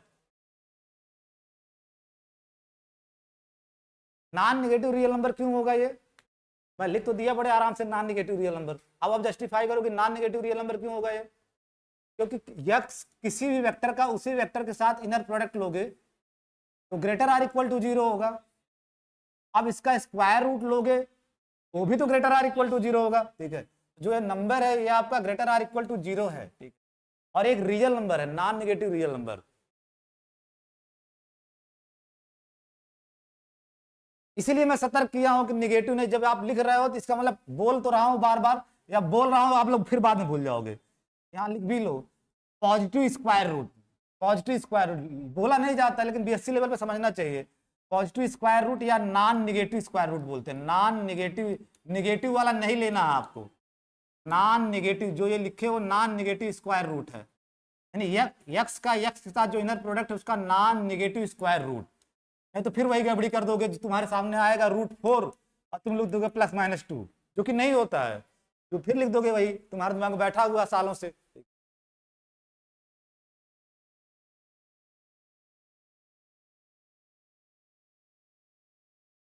तो हर एक्स के लिए एक नॉन नेगेटिव रियल नंबर ये मिलेगा, non non negative square root of this number. इसी को बोला जाता है, इस वेक्टर एक्स का norm is defined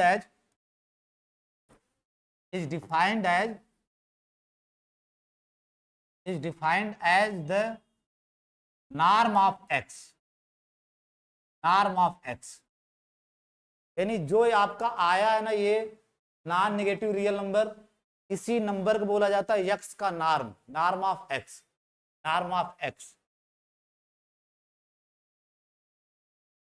denoted, we denote comma करके लिख दो सीधे, कामा डिनोटेड बाय 2 लाइन फिर एक्स फिर 2 line.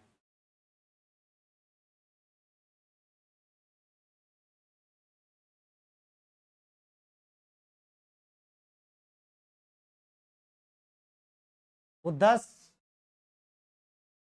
Norm of X, norm of X is defined as, इसी को तो कह रहे हो नॉर्म ऑफ एक्स, तो norm of X equal to non negative square root of X का एक्स के साथ inner product. Norm of X जहां कहीं आए तो तुरंत ये समझोगे, ये समझोगे norm of X is nothing but non negative square root of inner X का एक्स के साथ इनर प्रोडक्ट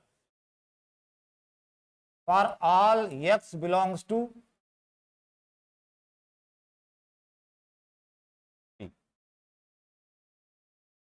तो किस यानी वेक्टर, कोई भी वेक्टर स्पेस हो, कोई इनर प्रोडक्ट स्पेस है, उसके किसी भी एलिमेंट का जब नॉर्म निकालोगे तो वो हमेशा नॉन नेगेटिव रियल नंबर है। पहली बात ये ध्यान रखना अपने दिमाग में कि जब कोई भी इनर प्रोडक्ट स्पेस है उसके अंदर किसी वेक्टर का जब आप नॉर्म निकालोगे तो हमेशा वो नॉन नेगेटिव रियल नंबर होगा, यानी 0 रियल नंबर हो सकता है या पॉजिटिव रियल नंबर हो सकता है।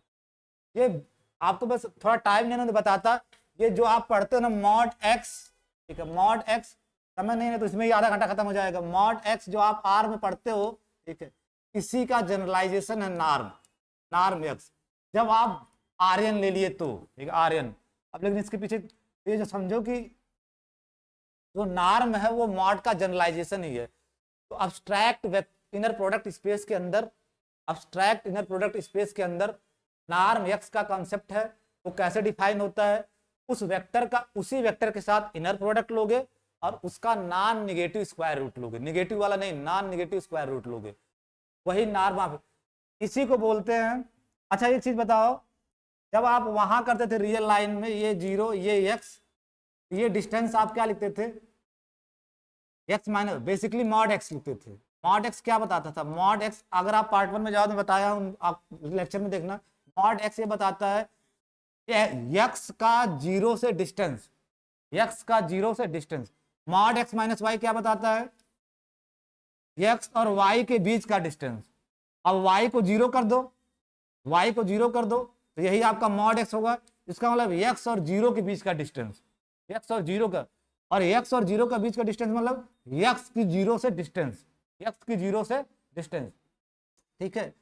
इसका मतलब अगर आप यही कॉन्सेप्ट R2 में ट्रांसफर करो, ठीक है, यही कॉन्सेप्ट, तो नार्म R2 अब तो वेक्टर स्पेस है R के ऊपर, तो यहाँ जो नार्म एक्स होगा, ठीक है, वो यहाँ का जो 0 है, यहाँ का 0 0 0 से मान लो ये एक्स है R2 का मेंबर, जो नार्म एक्स होगा यहाँ से डिस्टेंस बताएगा, ठीक है।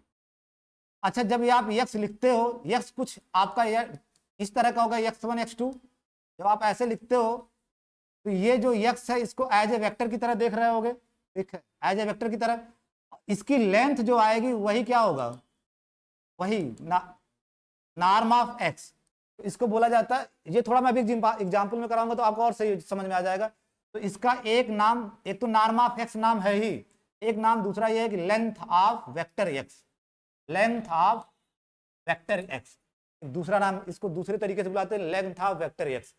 क्यों? क्योंकि R2 के अंदर एक्चुअली में लेंथ दे देता है। जैसे मैं कह रहा हूं ना कि जैसे मैट्रिक्स तो वेक्टर होता नहीं है, वेक्टर तो वो वेक्टर है जो आप जानते हो, लेकिन मैट्रिक्स को वेक्टर इसलिए बोल देते हो कि वेक्टर स्पेस की सारी प्रॉपर्टी वो सेटिस्फाई कर रहा है। ठीक है, इसका मतलब जो ये लेंथ का कॉन्सेप्ट है, अब समझो आपका m cross n over r, r के ऊपर वेक्टर स्पेस है, r के ऊपर वेक्टर स्पेस है, और इस पे समथिंग कोई इनर प्रोडक्ट समबडी कोई डिफाइन कर दिया, समबडी डिफाइन कर सकते हो, ठीक है, समबडी डिफाइन कर दिया। अब इसके किसी भी एलिमेंट का नाम बता सकते हो, ठीक, इसका एलिमेंट मैट्रिक्स होगा, तो नॉर्म ऑफ ए जो आएगा वो क्या होगा? पहली बात तो इनर प्रोडक्ट ए का ए के साथ, इनर अब डिफाइन कैसे किया गया है वो वहां पे डिपेंड करेगा, ठीक है, वो यहाँ पे डिपेंड, कुछ लोग, मैं बताता हूँ एक तरीका, ए ट्रांसपोज के सहारे करते हैं, ठीक है। तो नॉर्म, यहाँ पे नॉर्म ऑफ ए, अब आप बताओ किसी मैट्रिक्स का नाम इनर प्रोडक्ट ऑफ ए, और बाई कन्वेंशन आप इसको बोल रहे हो लेंथ ऑफ ए, अजीब नहीं लग रहा आपका कि मैट्रिक्स का लेंथ, मैट्रिक्स का कौन सा लेंथ? देखिए मैट्रिक्स, लेकिन एक्चुअल में इसलिए बोल देते हैं लेंथ ऑफ ए क्योंकि R2 के अंदर जो वेक्टर्स हैं, R2 या R3 के जो अंदर वेक्टर्स हैं, उनका नॉर्म जो होता है वो लेंथ ही देता है, उनका नॉर्म जो होता है वो लेंथ देता है। तो जब वहां R2 और R3 के अंदर जो वेक्टर्स हैं, वेक्टर स्पेस के अंदर नॉर्म लेंथ दे रहा है, तो किसी भी वेक्टर स्पेस में नॉर्म हमेशा माना जाएगा कि उस वेक्टर का लेंथ दे रहा है, तो इस वजह से यहाँ लेंथ ऑफ ए बोल देते हैं। जबकि मैट्रिक्स का लेंथ का सेंस कुछ होता नहीं है, क्योंकि लेंथ एक्चुअली में दिखाई आपको देगा R2 R3 में, लेकिन जनरलाइज वहीं से हो रहा है। तो किसी भी वेक्टर स्पेस में नॉर्म ए को आप लेंथ ऑफ ए बोल सकते हो, लेंथ ऑफ ए बोल सकते हो। अगर आप मेरी बात को 5% भी समझ रहे हो तो ठीक है, कुछ तो अंतर रहेगा ना, कि मतलब कुछ तो ज्यादा घबराने की जरूरत नहीं है। आप पढ़ के निकल लीजिए कौन सा आपको टीचर बनना है, ठीक, पढ़ के निकल लीजिए धीरे से। Length of x,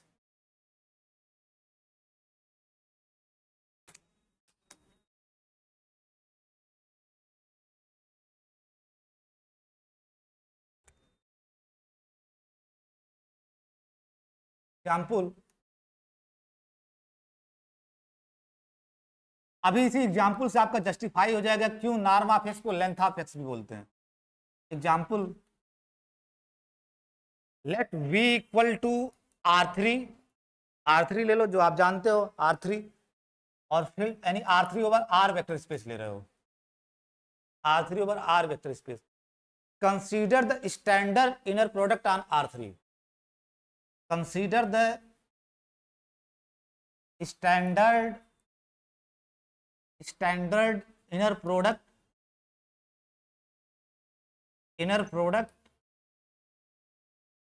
on R3।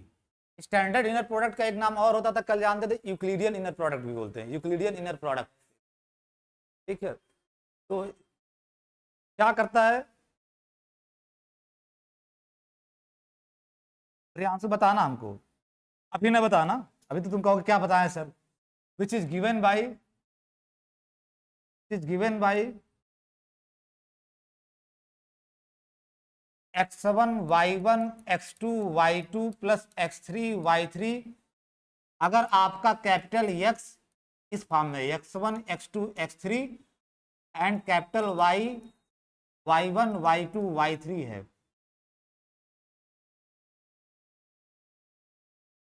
Belongs to R3। Standard inner product R3 पे ले रहे हो ना, तो R3 के एलिमेंट पे ऑपरेट कराओगे, तो X R3 का एलिमेंट मतलब order triad x1 x2 x3, Y R3 का element order triad y1 y2 y3। अगर X इस तरीके से है, Y इस तरीके से है, इनर प्रोडक्ट XY क्या होगा? पहला वाला पहले में, दूसरा वाला दूसरे में मल्टीप्लाई करोगे, तीसरा वाला तीसरे में मल्टीप्लाई करोगे और जोड़ दोगे, ये डिफिनेशन स्टैंडर्ड इनर प्रोडक्ट है। हाँ तो वही तो मैं कह रहा हूँ जो Ardern,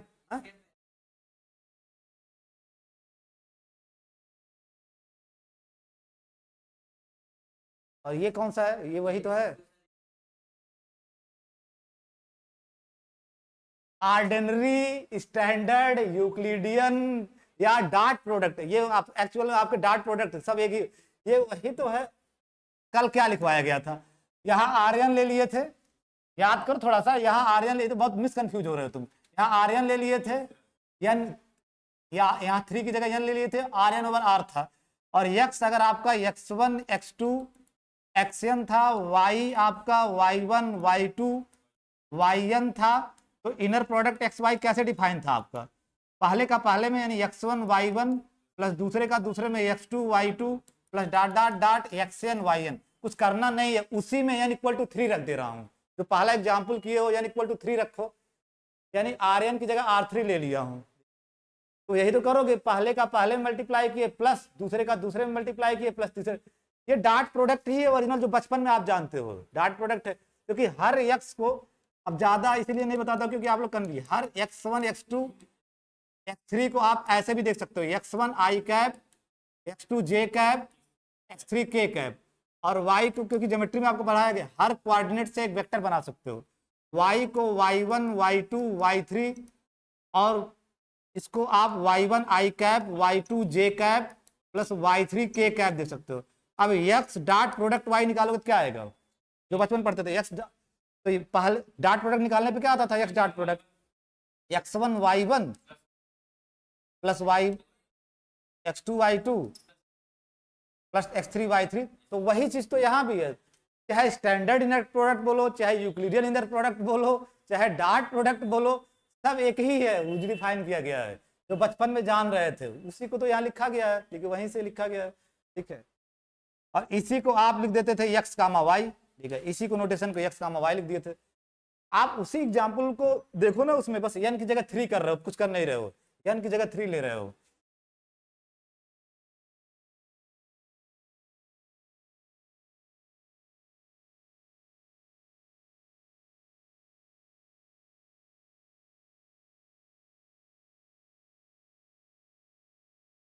late x equal to, अब कोई जनरल एलिमेंट R3 का ले लिया, let capital X equal to x1 x2 x3 belongs to R3। मैं दूसरा बताने जा रहा हूं तो फिर लिख ली तुम, फिर कंफ्यूज हो रहे हो, ठीक है। ये इनर, आज तुम लोगों को हो क्या गया है, मुझे ये नहीं समझ में आ रहा है। इतनी बात खत्म, अपना sentence. Consider the standard inner product on R3 which is given by this, ये डिफिनीशन में दिया हूं, ठीक है। अब आगे काम करने जा रहा, अपने को नॉर्म निकालना है वेक्टर का, यार तुम लोग समझ नहीं रहे हो, आज कुछ नशा कर लियो क्या सर, ठीक है। अब अलग से जनरल एलिमेंट ले रहा हूं, अब norm of then norm of X में हमारा इंटरेस्ट है, क्या होगा नॉर्म ऑफ एक्स। ये तो मैं लिखा हूं कि inner standard inner product on R3 जो इस तरह से डिफाइन है, विच इज डिफाइंड बाय या which is given by this. अब एक जनरल एलिमेंट, जिसको ज्यादा दिक्कत तो कोई दूसरा नोटेशन बदल लो, ये अलग कंटेक्स्ट में अब बात हो रही है, यहाँ तक खत्म, एक सेंटेंस यहाँ तक कंप्लीट हो चुका है, ठीक है। आप एक वी लिए R3, एफ लिए R, उस पर स्टैंडर्ड इनर प्रोडक्ट जो कैसे वर्क करता है वो लिए। अब एक एलिमेंट जनरल लिए R3 का, ठीक है, जनरल एलिमेंट लिए R3 का। अब इसका नॉर्म क्या होगा ये मैं आपसे पूछना चाह रहा हूँ, नॉर्म ऑफ एक्स। तो norm of X is defined as non negative square root of X inner product X, ये तो डिफाइन है, बाय डिफिनेशन यही है। जनरल वेक्टर स्पेस में तो जनरल इनर प्रोडक्ट स्पेस में ऐसे ही डिफाइन किए हो, norm of X is defined as this, norm of X ऐसे निकालोगे। अब x का x के साथ ही इनर प्रोडक्ट निकालोगे तो क्या आएगा, प्रियांशु तुम बताओ, x का x के साथ इनर प्रोडक्ट निकालोगे तो क्या आएगा। हाँ x1 स्क्वायर, सीधे सीधे x1 का x1 से मल्टीप्लाई करोगे, x1 square plus x3 square, x3 square, यही आया ना, ठीक है, x1 square x2 square plus x3 square. और अगर आपका अब सोचो, अगर यही x इस फॉर्म में होता, x1 i cap, x2 j cap plus x3 k cap, तो इस नहीं नहीं सुनो, मैं लेंथ की दिक्कत नहीं है, तो आप इस वेक्टर का लेंथ कैसे निकालते थे, मैग्नीट्यूड जिसको बोलते थे, लेंथ मतलब मैग्नीट्यूड, किसी वेक्टर का मैग्नीट्यूड मतलब उसका लेंथ, लेंथ तो कैसे निकालते थे, under root x1 square plus x3 square, वही तो आया यहाँ पे, वही तो मैं कह रहा हूँ, मतलब जो इसको लेंथ क्यों बोलते हैं, नॉर्म को लेंथ क्यों बोलते हैं, क्योंकि एक्चुअल में जो आप लेंथ निकालते हो, मैग्नीट्यूड निकालते हो वेक्टर का, उसी से कोइंसाइड कर जाता है। तो यहां से क्लियर होता है कि वाई वी कॉल नॉर्म को लेंथ ऑफ वेक्टर क्यों बोलते हैं। वो आपको R3 और R2 में दिखेगा, R3 और R2 में दिखेगा। मैट्रिक्स में देखने की कोशिश करो कभी नहीं दिखेगा, ठीक है, और फंक्शन स्पेस में देखने की कोशिश करो कभी नहीं दिखेगा। लेकिन अगर देखना है तो एग्जैक्टली मैं आपसे बताऊं, अगर कोई वेक्टर x है तो आप मैग्नीट्यूड ऐसे निकालते थे, मैग्नीट्यूड मतलब उसका लेंथ ऐसे ही तो निकालते थे, और निकल के ये आता था, वही नॉर्म भी आ रहा है, वही नॉर्म भी आ रहा है। इसका मतलब ये लेंथ ऑफ वेक्टर x, या मैग्नीट्यूड जिसको तुम लोग बोलते थे, magnitude of vector x, vector x।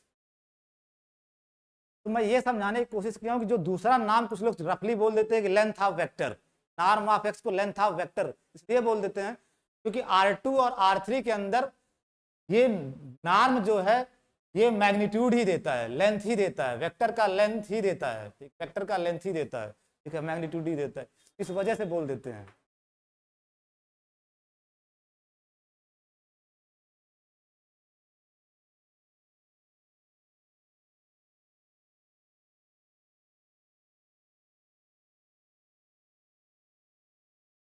इसी को रीराइट करते we can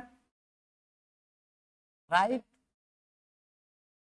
norm of X को लिख सकते हो नॉर्म ऑफ एक्स माइन नॉर्म ऑफ एक capital X, norm of capital X, सब कैपिटल एक्स में चल रहा है, नॉर्म ऑफ कैपिटल यही है, नॉर्म ऑफ कैपिटल एक्स को लिख सकते हो norm of capital x minus zero, minus zero. और x आपका x1 x2 x3 है, और जीरो आपका जीरो R3 का है, जीरो जीरो R3 का है।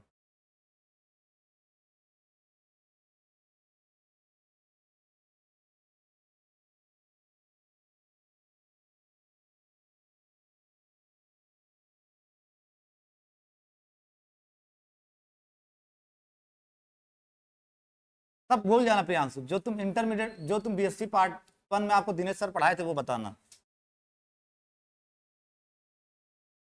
ये डिस्टेंस बता, अगर इसका कोऑर्डिनेट x1 x2 x3 है, इसका कोऑर्डिनेट x1 x2 x3 है, इसका कोऑर्डिनेट जीरो, ये तो बताया होंगे ना, इसका कोऑर्डिनेट 0 0 0 है, तो ये कैसे दोनों के बीच का दोनों के, ये पॉइंट ए मान लो, ये 0 है, ए 0 क्या आएगा, या 0 ए क्या आएगा,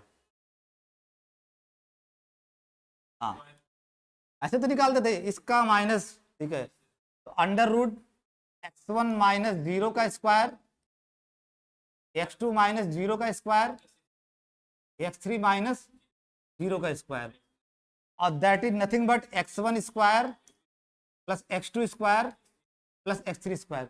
इसका मतलब जो नॉर्म x है उसको ऐसे लिख सकते हो, और ये इस इस तरह से लिख सकते हो, और ये बताता है कि आपका गिवन पॉइंट जो a है x1 x2 x3 उसका ओरिजिन से डिस्टेंस, ओरिजिन से डिस्टेंस, ये तो बता रहा है ओरिजिन से डिस्टेंस, यही आपका आ रहा है ना x1 x2 x1 square x2, ये इस साइड में लिख दे रहा हूं यहाँ पे, इक्वल टू यहाँ नॉर्म x जो आपको पता है under root x1 square plus x2 square plus x3 square, यही तो होता है नॉर्म x, ऊपर कर चुके हो।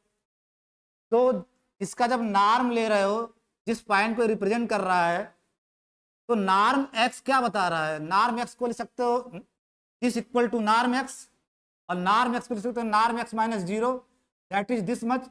इसका मतलब इस पॉइंट को a बोल रहे हो, ये ओरिजिन है, इस पॉइंट का ओरिजिन से o, ओरिजिन से डिस्टेंस, तो नॉर्म किसी भी वेक्टर का R3 के अंदर, किसी भी वेक्टर का नॉर्म R3 के अंदर ओरिजिन से डिस्टेंस बचाता है।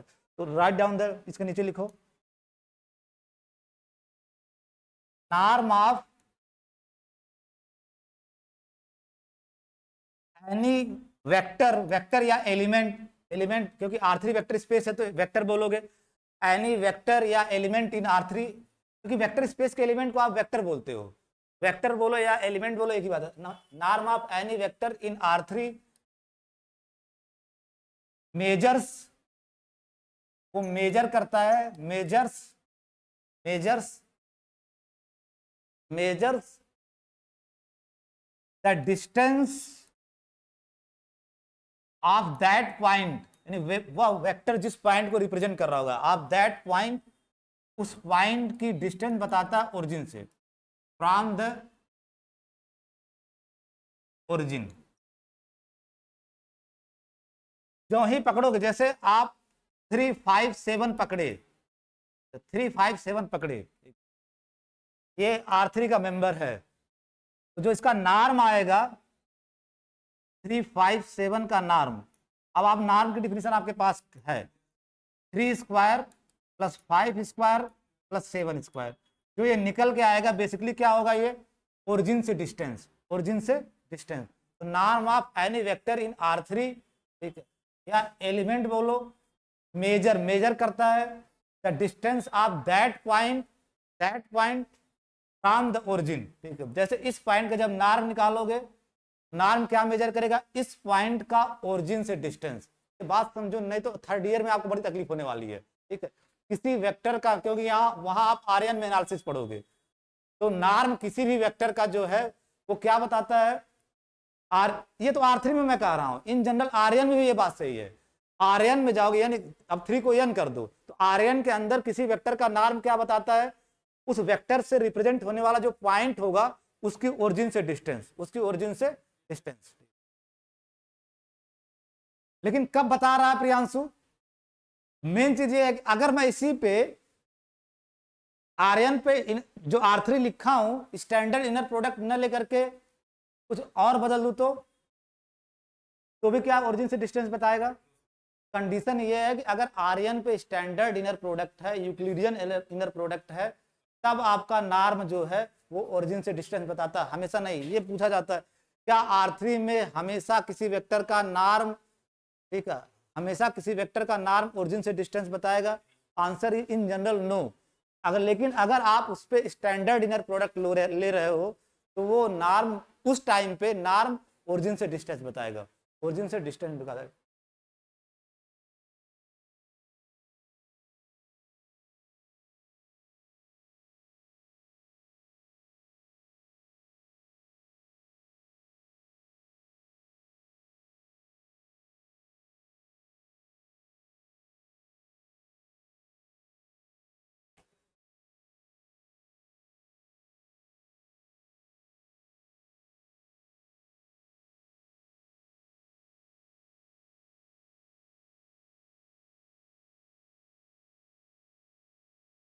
ये भी बड़ा खतरा, ये भी बहुत जगह घुसा हुआ रहता है हमेशा।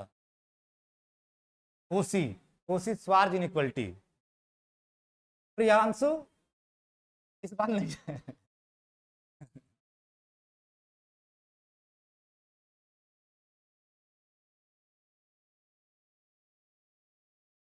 आ जाए तो ठीक है, आ जाए तो फिर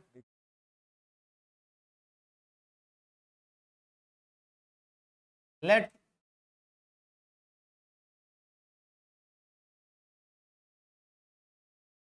we be an inner product space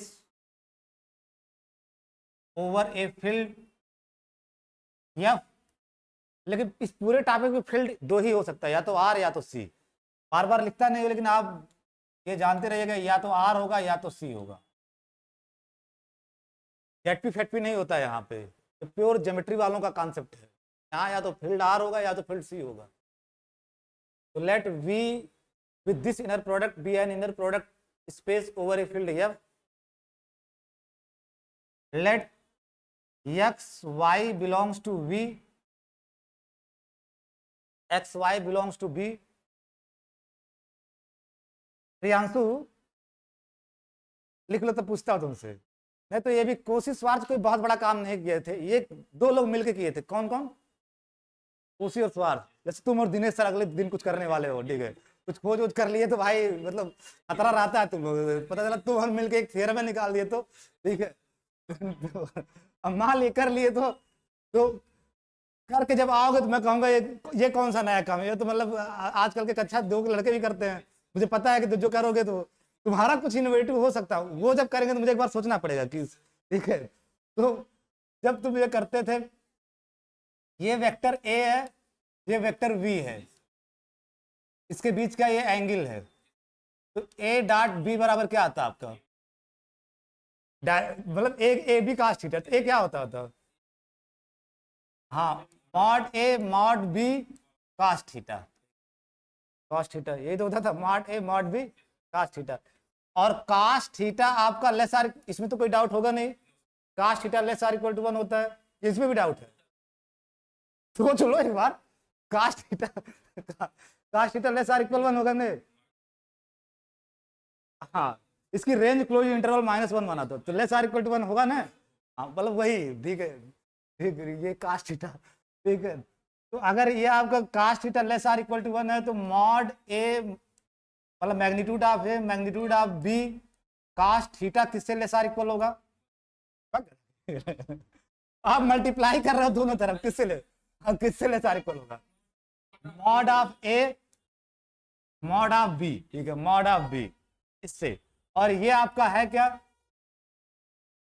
A dot b dot product, a dot b a dot b a dot b a dot b mod A mod b से लेस आर इक्वल आया, यानी दो वेक्टर का dot product उनके अलग अलग magnitude के product से लेस आर इक्वल आ रहा है।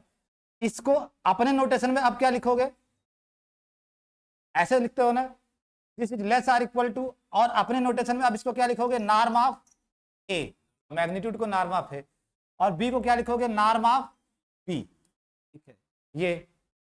यही बतिया क्लासेस मार्च बताए थे, कुछ बताए थे नहीं, यही बात बताए थे कि दो वेक्टर का जब इनर प्रोडक्ट लोगे, दो वेक्टर का इनर प्रोडक्ट लोगे, वो लेस आर इक्वल होगा दोनों वेक्टर के नॉर्म के प्रोडक्ट से, ठीक है नॉर्म के प्रोडक्ट से। बस एक चीज, अब ये तो तब कर रहे हो जब सब आर में हो, जब सब आर में हो, लेकिन अगर कॉम्प्लेक्स में हो, अगर कॉम्प्लेक्स फील्ड में हो, यहां तो फील्ड कॉम्प्लेक्स भी हो सकती है, तो कोई जरूरी नहीं है कि ये जो इनर प्रोडक्ट निकल के आए वो हमेशा रियल नंबर हो।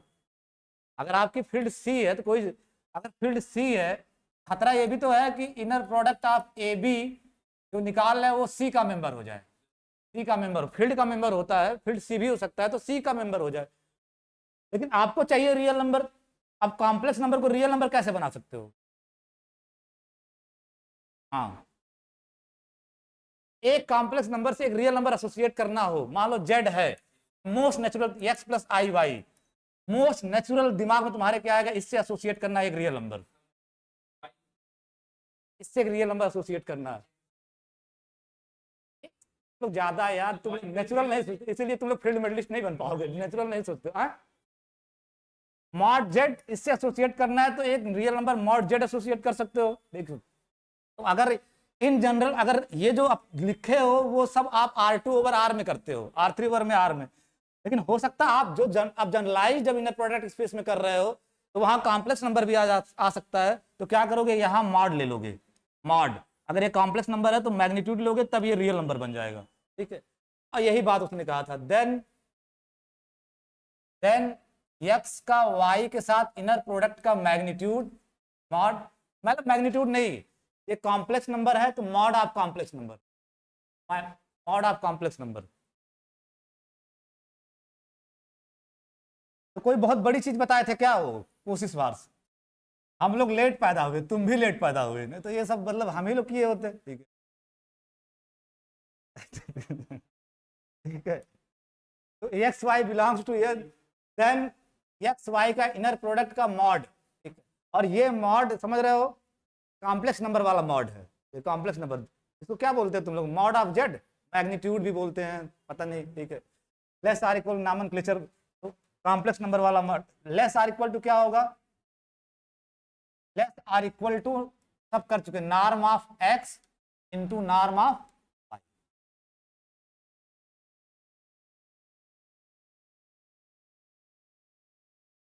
यही कोशिश स्वार्ज इनइक्वालिटी स्टेटमेंट। अब आपको याद, स्टेटमेंट याद हो गया ना, कि किसी जनरल इनर प्रोडक्ट स्पेस में दो वेक्टर लिया जाए, उसके इनर प्रोडक्ट का मैग्नीट्यूड हमेशा लेस आर इक्वल होगा दोनों वेक्टर के नॉर्म के प्रोडक्ट के, नॉर्म के प्रोडक्ट के, जो नॉर्म आता है वो हमेशा क्या होता है, real number, real number, real number, यहाँ रियल नंबर का मल्टीप्लीकेशन है, इस साइड पूरा रियल नंबर है।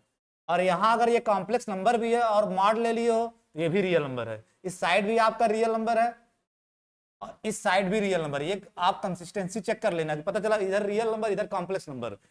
और कॉम्प्लेक्स नंबर में कभी भी आपको तो थोड़ी बहुत कॉम्प्लेक्स नंबर पढ़ाया गया, कोई दो कॉम्प्लेक्स नंबर है तो क्या आप ये लिख सकते हो? कॉम्प्लेक्स नंबर में आप कंपेयर नहीं कर सकते, नहीं पता क्या आपको? कॉम्प्लेक्स नंबर में कंपेयर नहीं कर, क्योंकि कॉम्प्लेक्स नंबर ऑर्डर्ड फील्ड होती ही नहीं है, उसमें ऑर्डरिंग का कॉन्सेप्ट है ही नहीं। छोटा बड़ा का कॉन्सेप्ट कॉम्प्लेक्स नंबर के अंदर होता ही नहीं है, ये कॉम्प्लेक्स नंबर फलाने कॉम्प्लेक्स नंबर से छोटा, उसमें छोटे बड़े का कोई कॉन्सेप्ट नहीं होता है। अगर जेड और डब्ल्यू कॉम्प्लेक्स नंबर है तो ये मीनिंगलेस है, लेस आर इक्वल टू कोई कॉन्सेप्ट नहीं होता है। इसका मतलब ये इस साइड भी रियल नंबर है, अगर ये कॉम्प्लेक्स नंबर भी है तो मॉड ले रहे हो तो रियल नंबर है, और इस साइड तो रियल नंबर है ही, ठीक है। रियल नंबर और रियल आपका जो आर है वो ऑर्डर्ड फील्ड है, वहां लेस आर इक्वल की बात कर सकते हो, ठीक है।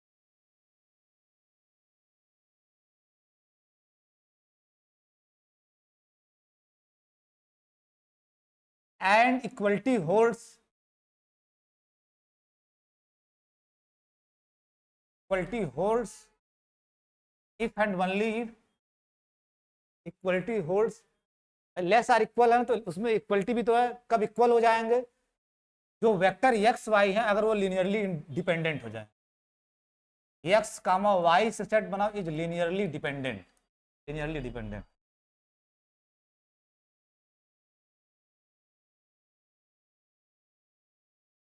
अब लिखते हैं proof.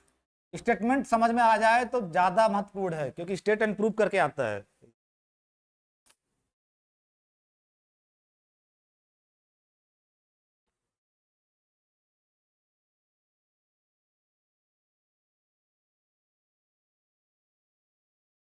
If one of x and Y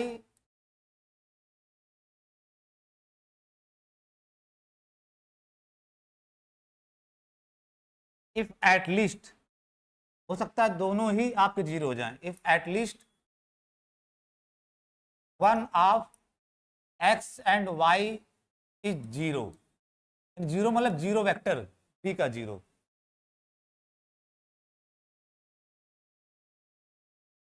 then without loss of, मतलब कम से कम एक जीरो हो, मीन्स दोनों जीरो हो सकते हैं,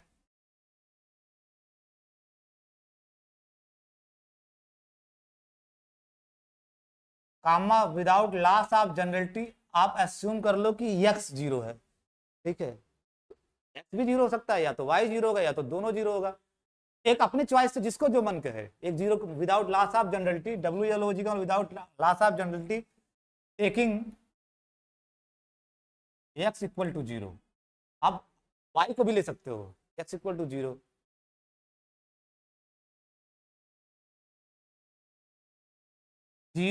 एक्स इनर प्रोडक्ट वाई क्या आएगा Priyanshu? X inner product y, क्योंकि एक्स आप जीरो ले लिए हो तो जीरो इनर प्रोडक्ट वाई, और जीरो के साथ किसी भी वेक्टर का इनर प्रोडक्ट क्या आता है? कल ही करवाया गया था शाम को जाते जाते, जीरो ही आएगा, जीरो ही आएगा। तो जीरो को लिख सकते हो norm of zero, zero vector का नॉर्म जीरो ही होगा, देखिए norm of zero into norm of y. अब क्योंकि एक्स आपका जीरो, तो इसके ये, हाँ ये समझने वाली बात है प्रियांशु, ये जीरो आपका कौन सा जीरो है? ये जीरो आपका फील्ड का है, फील्ड का है, ठीक है, फील्ड का, ये जीरो आपका फील्ड का। और ये जो नॉर्म आप जीरो लिखे उसके अंदर जो जीरो वो कौन सा है? वी का, ठीक है, वी का जीरो है, तभी तो ये वेक्टर एक्स की जगह जीरो है, तो ये जीरो जीरो जैसा लग रहा है, यहाँ जीरो वी का है, ये जीरो वी का है, और ये फील्ड का है, जो भी फील्ड हो चाहे वार हो चाहे सी हो, ये फील्ड का है, तीनों जीरो ही लिखता है, लगता है तीनों जीरो है, लेकिन आपको समझना कौन जीरो कहाँ का है, ठीक है। तो this is norm of zero में इसको लिख सकते हो, जीरो को norm of zero into zero, ठीक है, क्योंकि जीरो वेक्टर का नॉर्म जीरो आता है, अगर जीरो वेक्टर है उसका नॉर्म आपका जीरो आएगा, ठीक है, norm of zero vector is zero. और वो सिंपल भी है। बहुत लोग सोचेंगे कैसे, तो आप ले लो zero inner product zero, by definition यही तो होगा। और किसी भी वेक्टर का जीरो के साथ इनर प्रोडक्ट जीरो आएगा, तो norm of zero is zero, तो जीरो की जगह नॉर्म जीरो लिख दिए, नॉर्म वाई, और फिर लिख दो इसकी जगह x.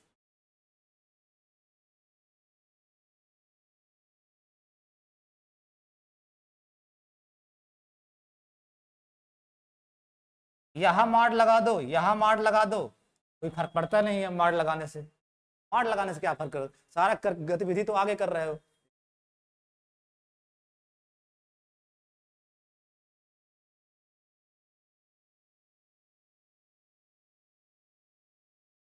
This implies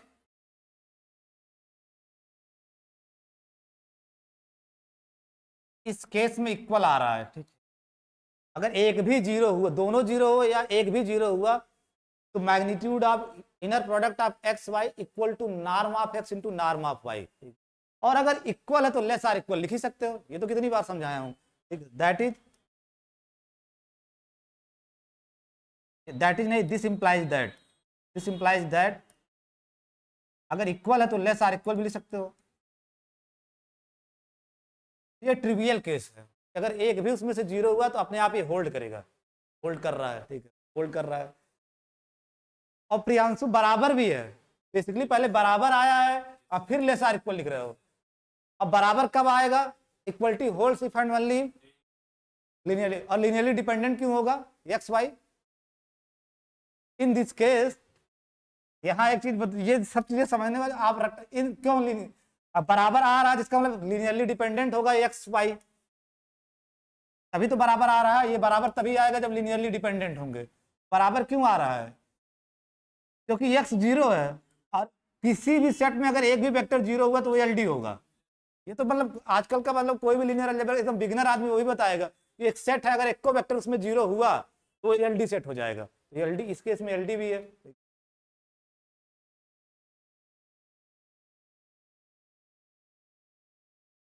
assume that अगर आप कह रहे हो कि at least one of them is zero, तो उसका निगेशन क्या होगा, none of them is zero, मतलब एज्यूम दैट कि न तो आपका एक्स जीरो वेक्टर है और न तो आपका वाई जीरो वेक्टर है।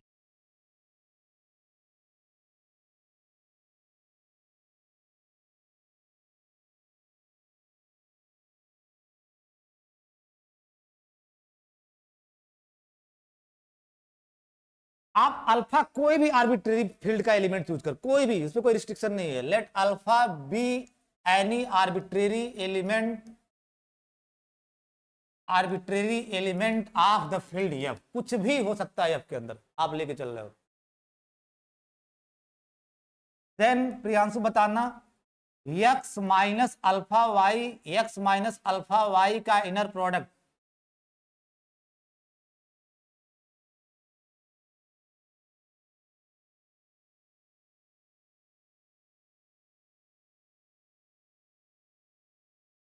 जब इसी के साथ इनर प्रोडक्ट ले रहे हो तो क्या आएगा आपका, greater or equal to zero. किस प्रॉपर्टी से,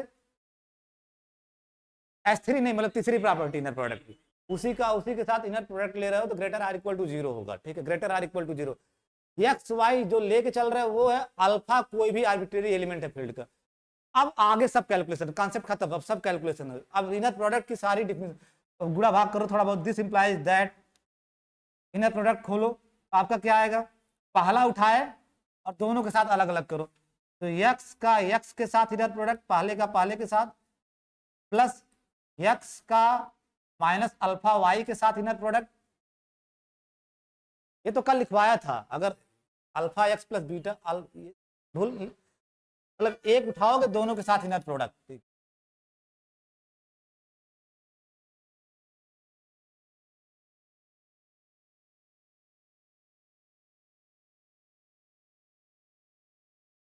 ये बताओ, उससे पहले ये सब छोड़ दो, ये बताओ प्रियांशु क्या आएगा। ये इनर प्रोडक्ट के अंदर आप alpha X plus beta Y और gamma Z plus delta W लेके चल रहे हो, पूरा खोलोगे क्या आएगा, सिर्फ हमको ये बताना। हाँ क्या आएगा ये,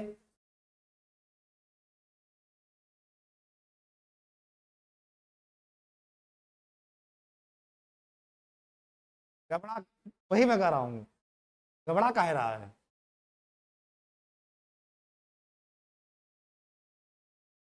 दोनों में हमेशा लीनियर कॉम्बिनेशन में लिखा हूँ, फाइनल आंसर क्या आएगा?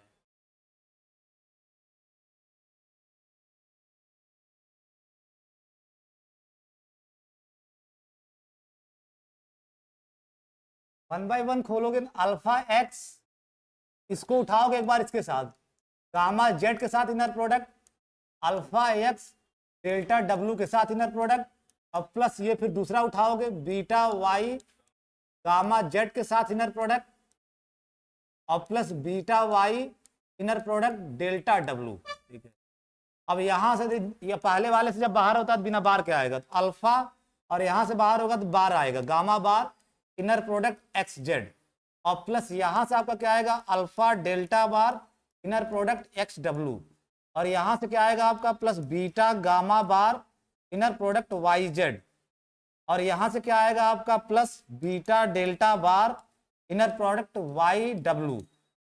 ये सब गुणा भाग मैनिपुलेशन, ये तो मतलब अगर 11 वालों को भी बता दो एक दिन तो वो भी करना चालू कर देंगे, सर ऐसे ही तो करना होगा। ठीक है,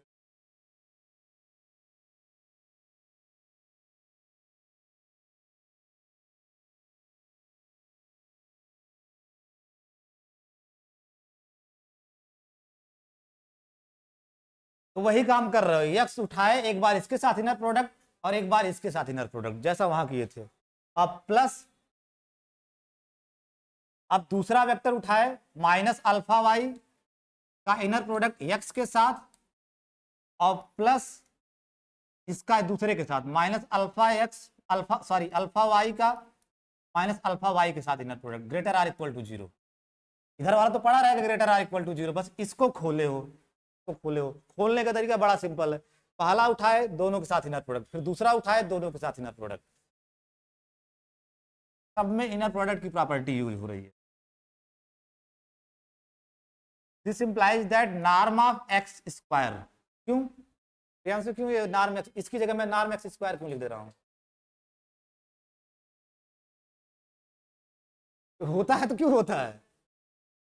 क्योंकि नॉर्म एक्स आपका क्या था, हाँ non negative square root x inner product x, दोनों साइड स्क्वायर कर दोगे तो क्या आएगा,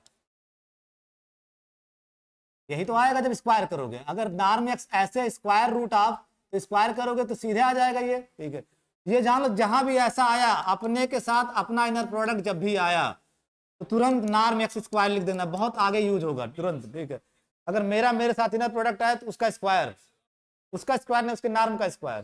ठीक है, तो इसकी जगह आपका ये हो गया। यहां से क्या लिखोगे, यहां से एक्स का इनर प्रोडक्ट इस पे, इसमें फिर आपकी प्रॉपर्टी यूज होगी, इसमें स्केलर दूसरे में है तो बाहर आएगा तो क्या आएगा आपका minus alpha bar x inner product y, दूसरे से जब बाहर करोगे तो बार के साथ आएगा, ये ध्यान रखना, कॉन्जुगेट लिनियरिटी, यानी दूसरे से ये सब बातें कल की जा चुकी हैं। और यहां से ये पहले से बाहर हो रहा है तो सीधे अल्फा बाहर आएगा, वाई इनर प्रोडक्ट एक्स। अब यहां से देखो, यहां से आपका माइनस अल्फा, यहां से जब बाहर, पहले से क्या बाहर आएगा माइनस अल्फा, और दूसरे से क्या बाहर आएगा माइनस अल्फा का बार, यानी माइनस माइनस प्लस, यानी अल्फा अल्फा का बार, तो क्या बचेगा यहाँ पे plus alpha alpha bar, plus हो जाएगा plus alpha alpha alpha bar. Inner product y का y के साथ greater or equal to zero, greater or equal to zero, दो बार माइनस, यहाँ पे से तो माइनस बाहर होगा, यहाँ से भी माइनस बाहर होगा, तो minus alpha into minus alpha bar, minus minus plus. This implies norm of x square minus alpha bar x inner product y minus alpha वा, मेरा इनर प्रोडक्ट हमेशा बचपन से गड़बड़ है, तो इनर प्रोडक्ट हमेशा छोटा कोष्टक बना देता हूँ वाई, क्योंकि मुझे सीक्वेंस में आदत पड़ गई, ये सीक्वेंस ऐसे लिखने का, कुछ गधा सीक्वेंस, उन्हीं से नफरत होने की वजह से गड़बड़ा गया सब मामला, गड़बड़ हो गया। ठीक है, ठीक है, मेरा इनर प्रोडक्ट का मामला गड़बड़ रहता है, तो बार बार मुझे ध्यान देना पड़ता है। Inner product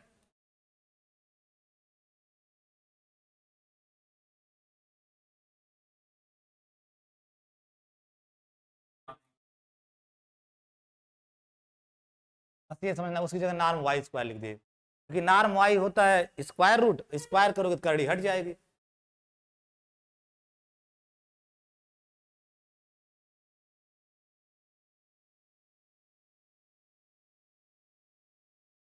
since star is true, जो ये लिखे हो इनइक्वलिटी, आप पहले लिखोगे कि अल्फा कोई भी आर्बिट्रेरी एलिमेंट फील्ड का हो सकता है, कुछ भी अल्फा फील्ड का एलिमेंट हो सकता है।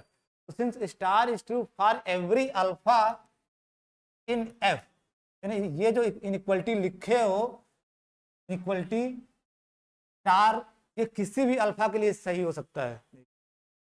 अब यही आपको मैजिक लगेगा, मैजिक वैजिक कुछ नहीं है, ठीक है, मैजिक वैजिक कुछ नहीं करता। अब यहाँ पे तो टेक, जब हर अल्फा के लिए सही है तो कुछ खास तरह का अल्फा ले लिया जाए, जब हर अल्फा के लिए सही है तो टेक अल्फा इक्वल टू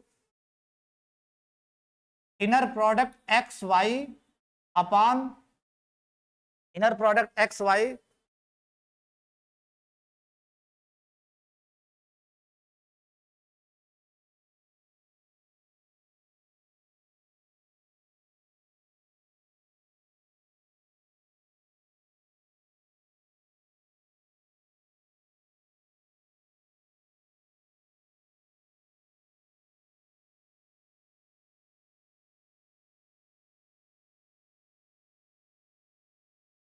अब आप समझ रहे होगे कि ऐसा कर कैसे देते हैं, क्योंकि नॉर्म वाई स्क्वायर, ठीक है, इनर प्रोडक्ट एक्स वाई और नीचे नॉर्म वाई का स्क्वायर, ठीक है, नॉर्म वाई का square.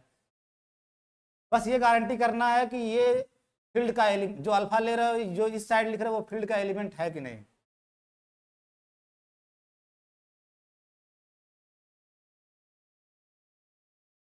Inner product x Y कहाँ का एलिमेंट होगा, तो फील्ड का आएगा। और नॉर्म वाई स्क्वायर आपका रियल नंबर, ये भी फील्ड का एलिमेंट, यानी जो आप ले रहे हो वो फील्ड का एलिमेंट है, ये एक बार चेक करना। तो inner product x y norm of Y square, norm of Y square, ठीक।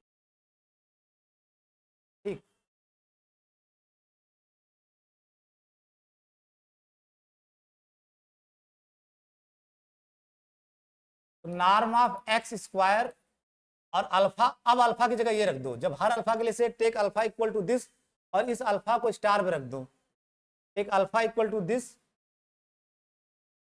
And putting it into star.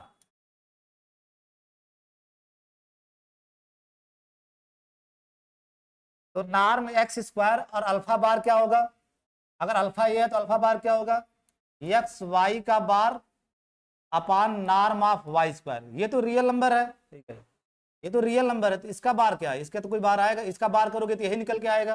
Norm जब ले लेते हो तो रियल नंबर है, तो इसका बार निकालोगे, अल्फा बार का मतलब क्या है, इस पूरे पे बार, तो आप सोच रहे हो इस पे भी बार आएगा, इस पे भी बार आएगा, ऊपर बार रहेगा, नीचे बार लगाओगे तो वही आएगा, क्योंकि रियल नंबर है। X bar equal to x, अगर एक्स रियल नंबर है, एक्स रियल नंबर है, तो norm of x square copy paste, और अल्फा बार की जगह इसका बार लिखोगे, ऊपर केवल बार आएगा, नीचे वैसे एज इट इज पड़ा रहेगा, क्योंकि नीचे रियल नंबर है तो उसका बार वही आएगा।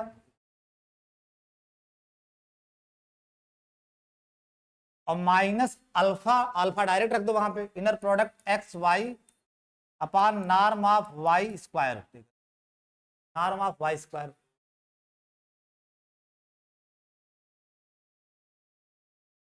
अच्छा हाँ, एक इनर प्रोडक्ट आपको यहाँ, यही ये वाला अल्फा बार की जगह ये रखो, अल्फा बार की जगह ये रखे, और यही आपका इनर प्रोडक्ट एक्स वाई, ये वाला इनर प्रोडक्ट एक्स वाई यहाँ छूट रहा था, माइनस एक्स, अब फिर अल्फा की जगह inner product x y upon norm of Y square, और इनर प्रोडक्ट वाई एक्स का, inner product y x copy paste कर लिए। अब प्लस, अब की बार अल्फा और अल्फा बार दोनों लिखना है, inner product x y upon norm of Y square, ये अल्फा की जगह हो गया, और अल्फा बार की जगह इनर प्रोडक्ट एक्स वाई का bar upon norm of Y square into norm of Y square copy paste is greater or equal to zero. कुछ किए नहीं हो आप, जब हर अल्फा के लिए स्टार सही है तो इस खास अल्फा के लिए भी सही होगा, बस यही अल्फा की जगह रख दिए।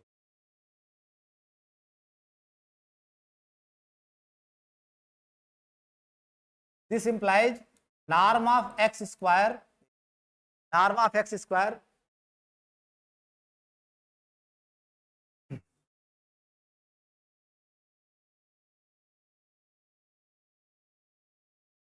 इसको इसको लिख सकते हैं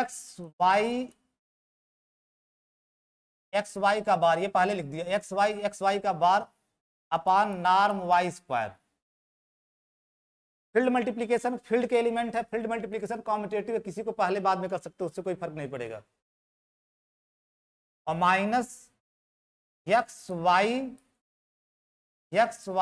और प्रियांशु इसको भी एक्स वाई के टर्म, ये तो एक्स वाई तुम्हारा है ही, इसको भी एक्स वाई के टर्म में लिखना है, तो क्या लिखोगे, बार आ जाएगा एक्स वाई का बार इसकी जगह अपान नॉर्म ऑफ वाई स्क्वायर। ये और ये, अब अभी ये बचा हुआ है, एक वाई स्क्वायर यहां से कैंसिल हो जाएगा, ये तो दिख ही रहा होगा आपको, ठीक है, एक वाई स्क्वायर कैंसिल हो गया,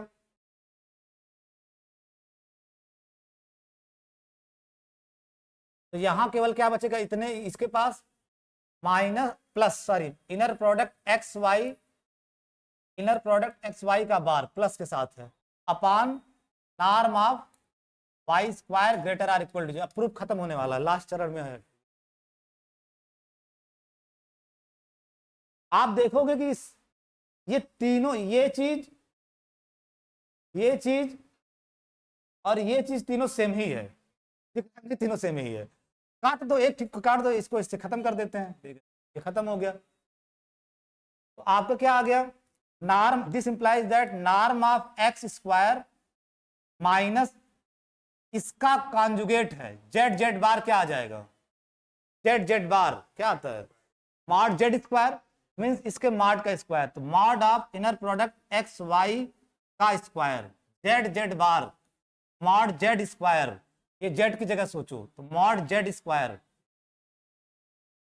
अपान norm of Y square is greater or equal to 0, क्योंकि ये सब खत्म हो गए, ये इससे खत्म हो गया, हम norm x square copy paste और जेड बार के कॉन्सेप्ट से मॉड जेड का स्क्वायर, मॉड जेड का स्क्वायर, ठीक है, मॉड जेड का स्क्वायर अपान नॉर्म, अब प्रूफ ओवर आपको दिख रहा होगा, यहाँ प्रूफ खत्म है।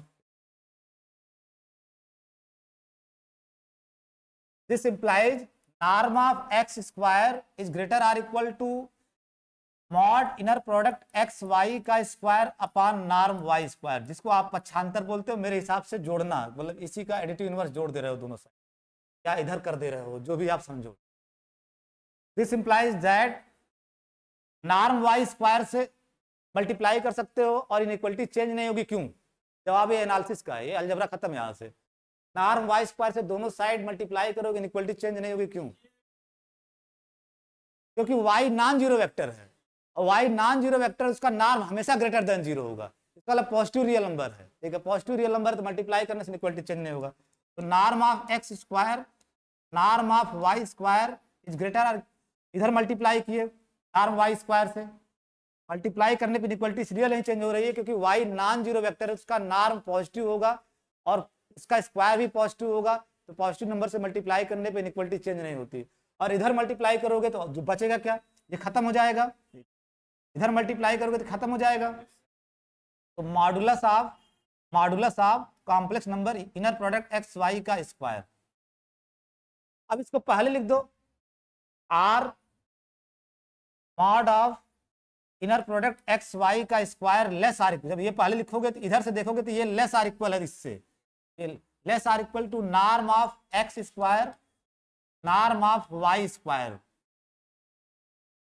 This implies taking positive square root या non negative square root, non negative square root लेने से इनइक्वलिटी चेंज नहीं होगी, तो इधर नॉन नेगेटिव स्क्वायर रूट लोगे तो आपका आ जाएगा इनर प्रोडक्ट एक्स वाई, और इधर आ जाएगा नॉर्म एक्स नॉर्म, कई ठीक ना बना देना, पता चल बनाते चले गए, norm y taking non negative square root,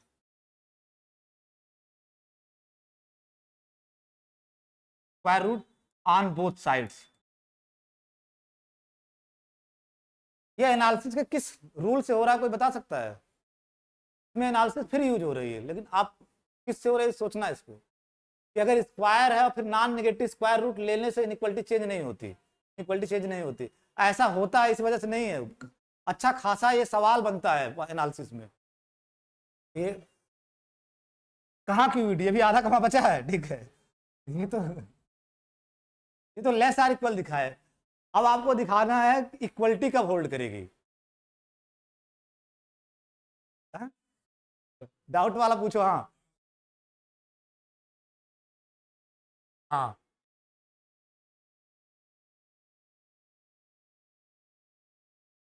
वही तो बात है, ठीक है, यही तो बात है।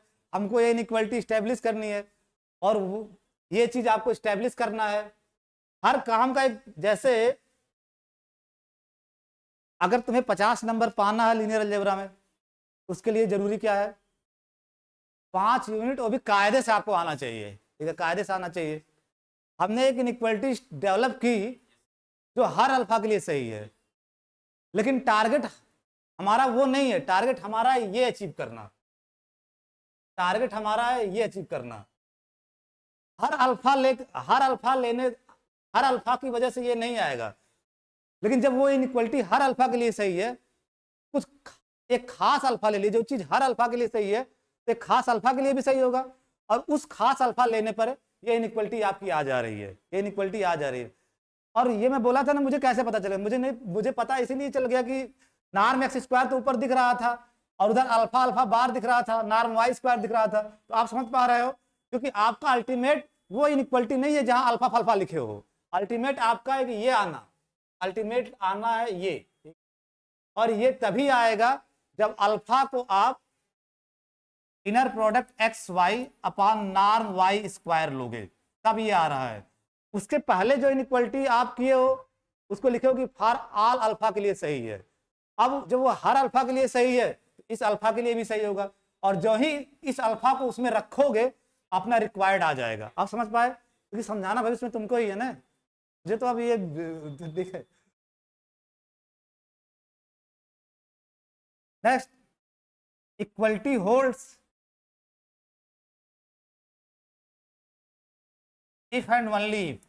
कब इक्वलिटी होल्ड कर जाएगी प्रियांक, अल्फा आपका यही रहेगा जो आप लेके चल रहे हो, इक्वलिटी होल्ड्स कब, इक्वलिटी होल्ड, ध्यान से थोड़ा ऊपर देखना, अभी तुमको पता चल जाएगा।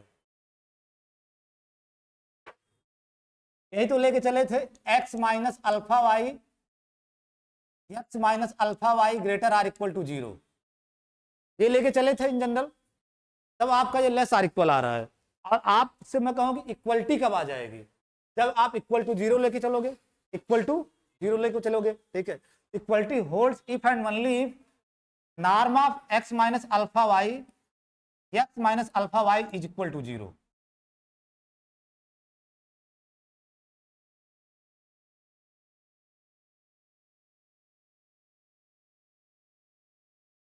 लेकिन यहाँ अल्फा वाई जो खास अल्फा लिए वो जरूर लिख देना उसी अल्फा के लिए, ठीक है।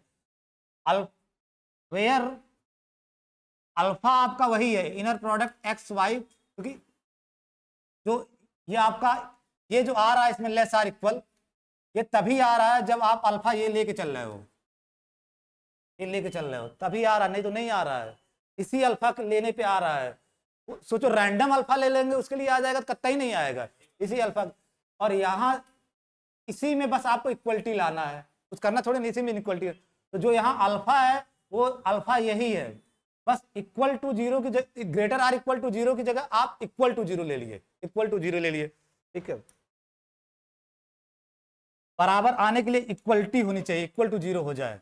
ग्रेटर आर इक्वल टू 0 पे तो लेस आर इक्वल आ रहा है, बराबर कब आ जाएगा, जब ये इक्वल टू 0 हो जाए।